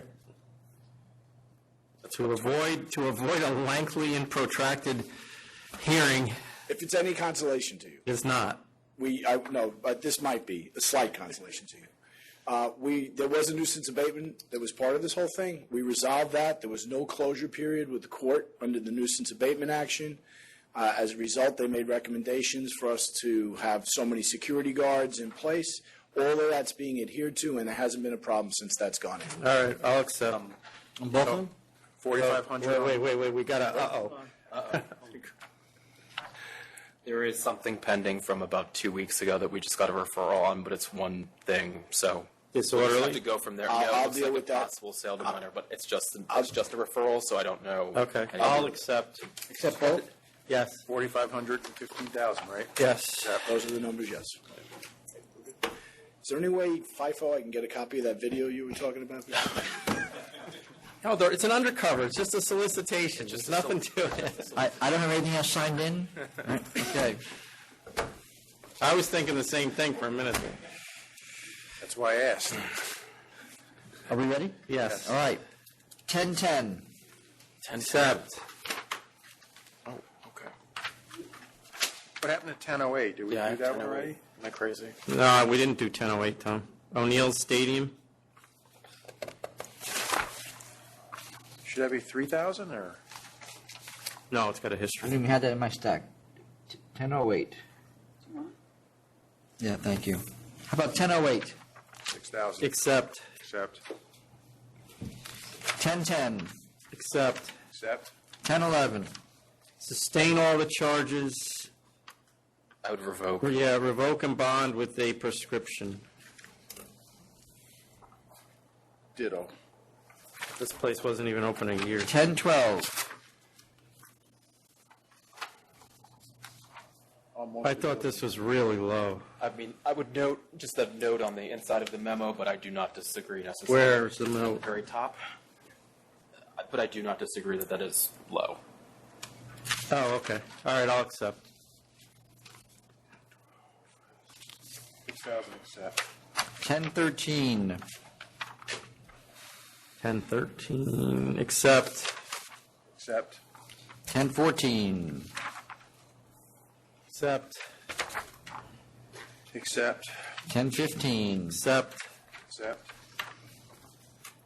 1017. 1,500. 1018. Accept. Accept. 1019. Accept. 4,500, accept. 1025. Sustain all the charges, cancel and bond.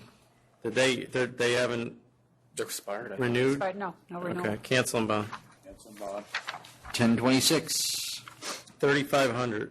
Or can I only charge 1,000 because of the ATAP? Well, or does that do itself? No, you,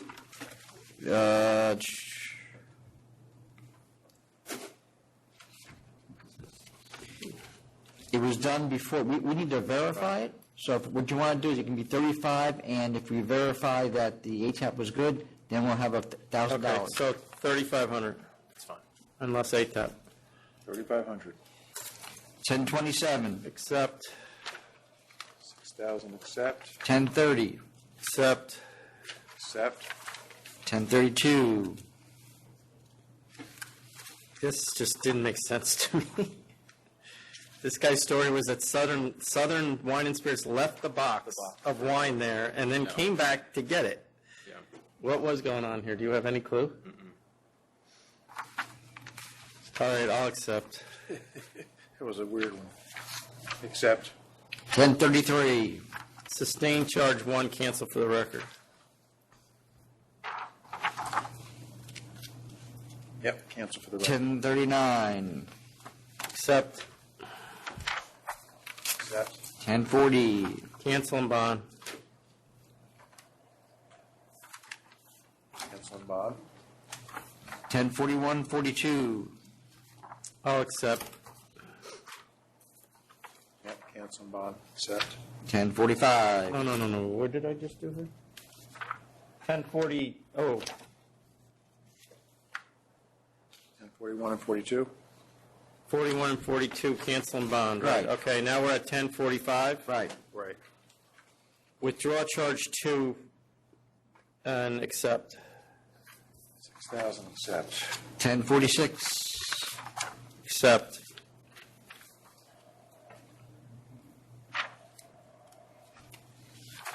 M46, 1,200, accept. 1047. Sustain charge 1, 3,500. 3,500. 1050.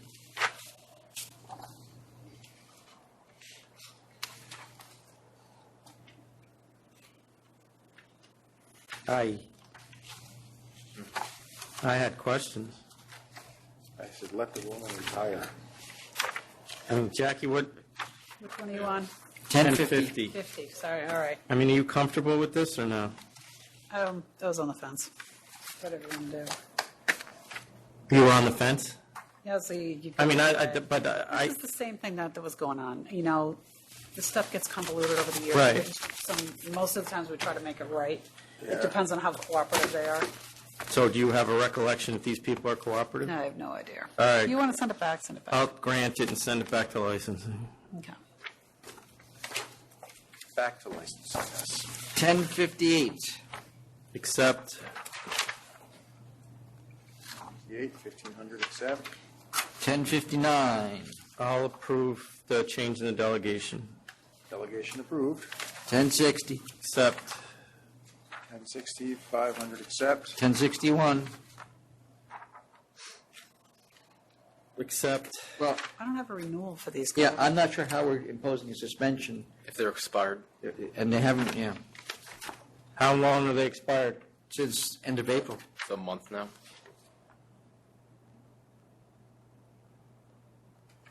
Unless you just take, no, you can't. Take the penalty then. Just take the 14 days. Don't pay it. Just do it. They'll either call us or we're not going to get it anyway. Well, if they don't pay it, then you revoke it. They revoke it. Yep. You good with that, Commissioner? Yes, absolutely. 1062 is held over to the 13th. 1066. I would just cancel and for the record since it's already been canceled. Yeah, so sustain 1, 12, 16, 17, and 18. Dismiss all the other charges and cancel for the record. Yes. How about 1069? Sustain 1, 2, and 3, 500.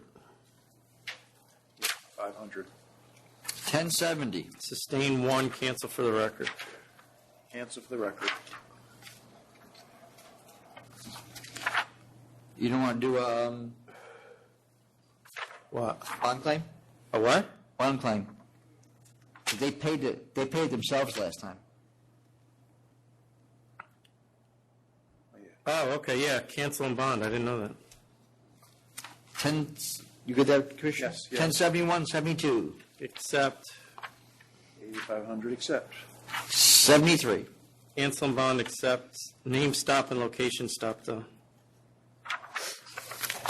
74 has been held over at the request of the attorney. 6 what? 613.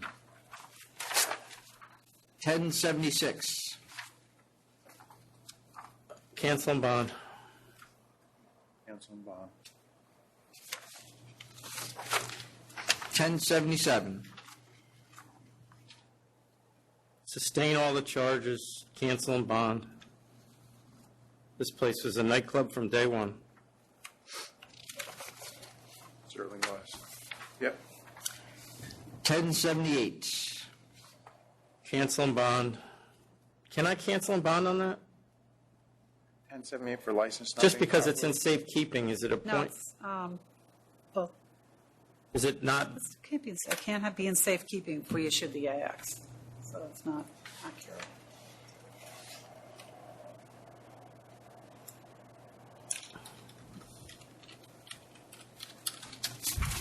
Can I cancel on that if I want to? Oh. Yeah. So it is. Blank license. No, I mean, but it looks like somebody else is there already, right? Yeah, this Yeah. is That is what it looks like. American Gourmet. So cancel and bond the American Gourmet. I realize it's a little stiff. You good with that, Commissioner? I'm just trying to understand this license. Yeah, I'm please. just trying to see also, The It looks like they shut and somebody else Right, but that would have been a condition. took over the location. Cancel and bond. They'll let us know if it's not right, I'm sure. Yep. 1079. Cancel for the record. For the record? 1080. 25, sustain all the charges, 2,500. 2,500. 1081. Accept. 1,000, accept. 1082. What's the max I can do on this, 250? No, that. Oh, I mean, what's the delegation usually, though? Is that 250? I think it's for displays on. Displaying a license? Yeah. License is at 250. Is it? All right. It might be. 250. 250. 1083. 9,000. Yep. 9,000. 1085. Accept. 6,000, accept. 1087. 1,000. 1,000. 1088. Accept. Accept. 1089. Accept. 7,000, accept. 91 and 92. Do we have anything else on this? I can check. These guys?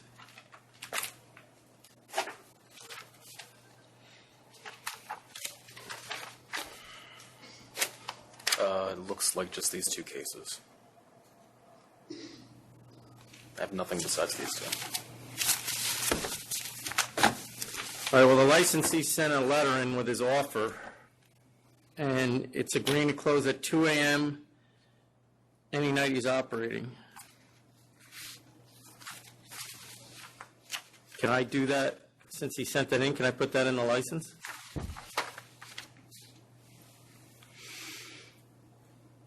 Yes? Yeah. Yeah. Okay. Sorry. I mean, the way he structured the letter, that's part of the penalty. Yeah. Yeah. Yeah. All right, so I'll accept with the 2 a.m. closing and 10,000. I was going to bring him in, but a long way. There's all these Mike Amaretto Hamptons cases. Mm-hmm. Yep. 1093, 94, 95. This is all a year ago, 2 years ago. It's very old. This is old. I'll accept. This is, it's a bad case, I get it, but it was low. Yeah. I'll 4,000 accept. 4,000 accept. 1096, Accept. 6,000 accept. 1099. This is the default. Cancel and bond. I don't know why Mr. Isn't that, yeah, because we held this He, for there, him. there are 3 cases on this licensee that he has to be held over to today. Who? Mr. Allenwick, Well, now we're going to get recons on him. do you want to hold him over again? Yeah, there's no point if he did it. All right. 6 what? 613. So it's this one, 1099, 1100, and then the one at the very end, which we'll get to. 1127A, yep. Okay. Okay. And then 1101's been held over to the 13th, so we have 1104.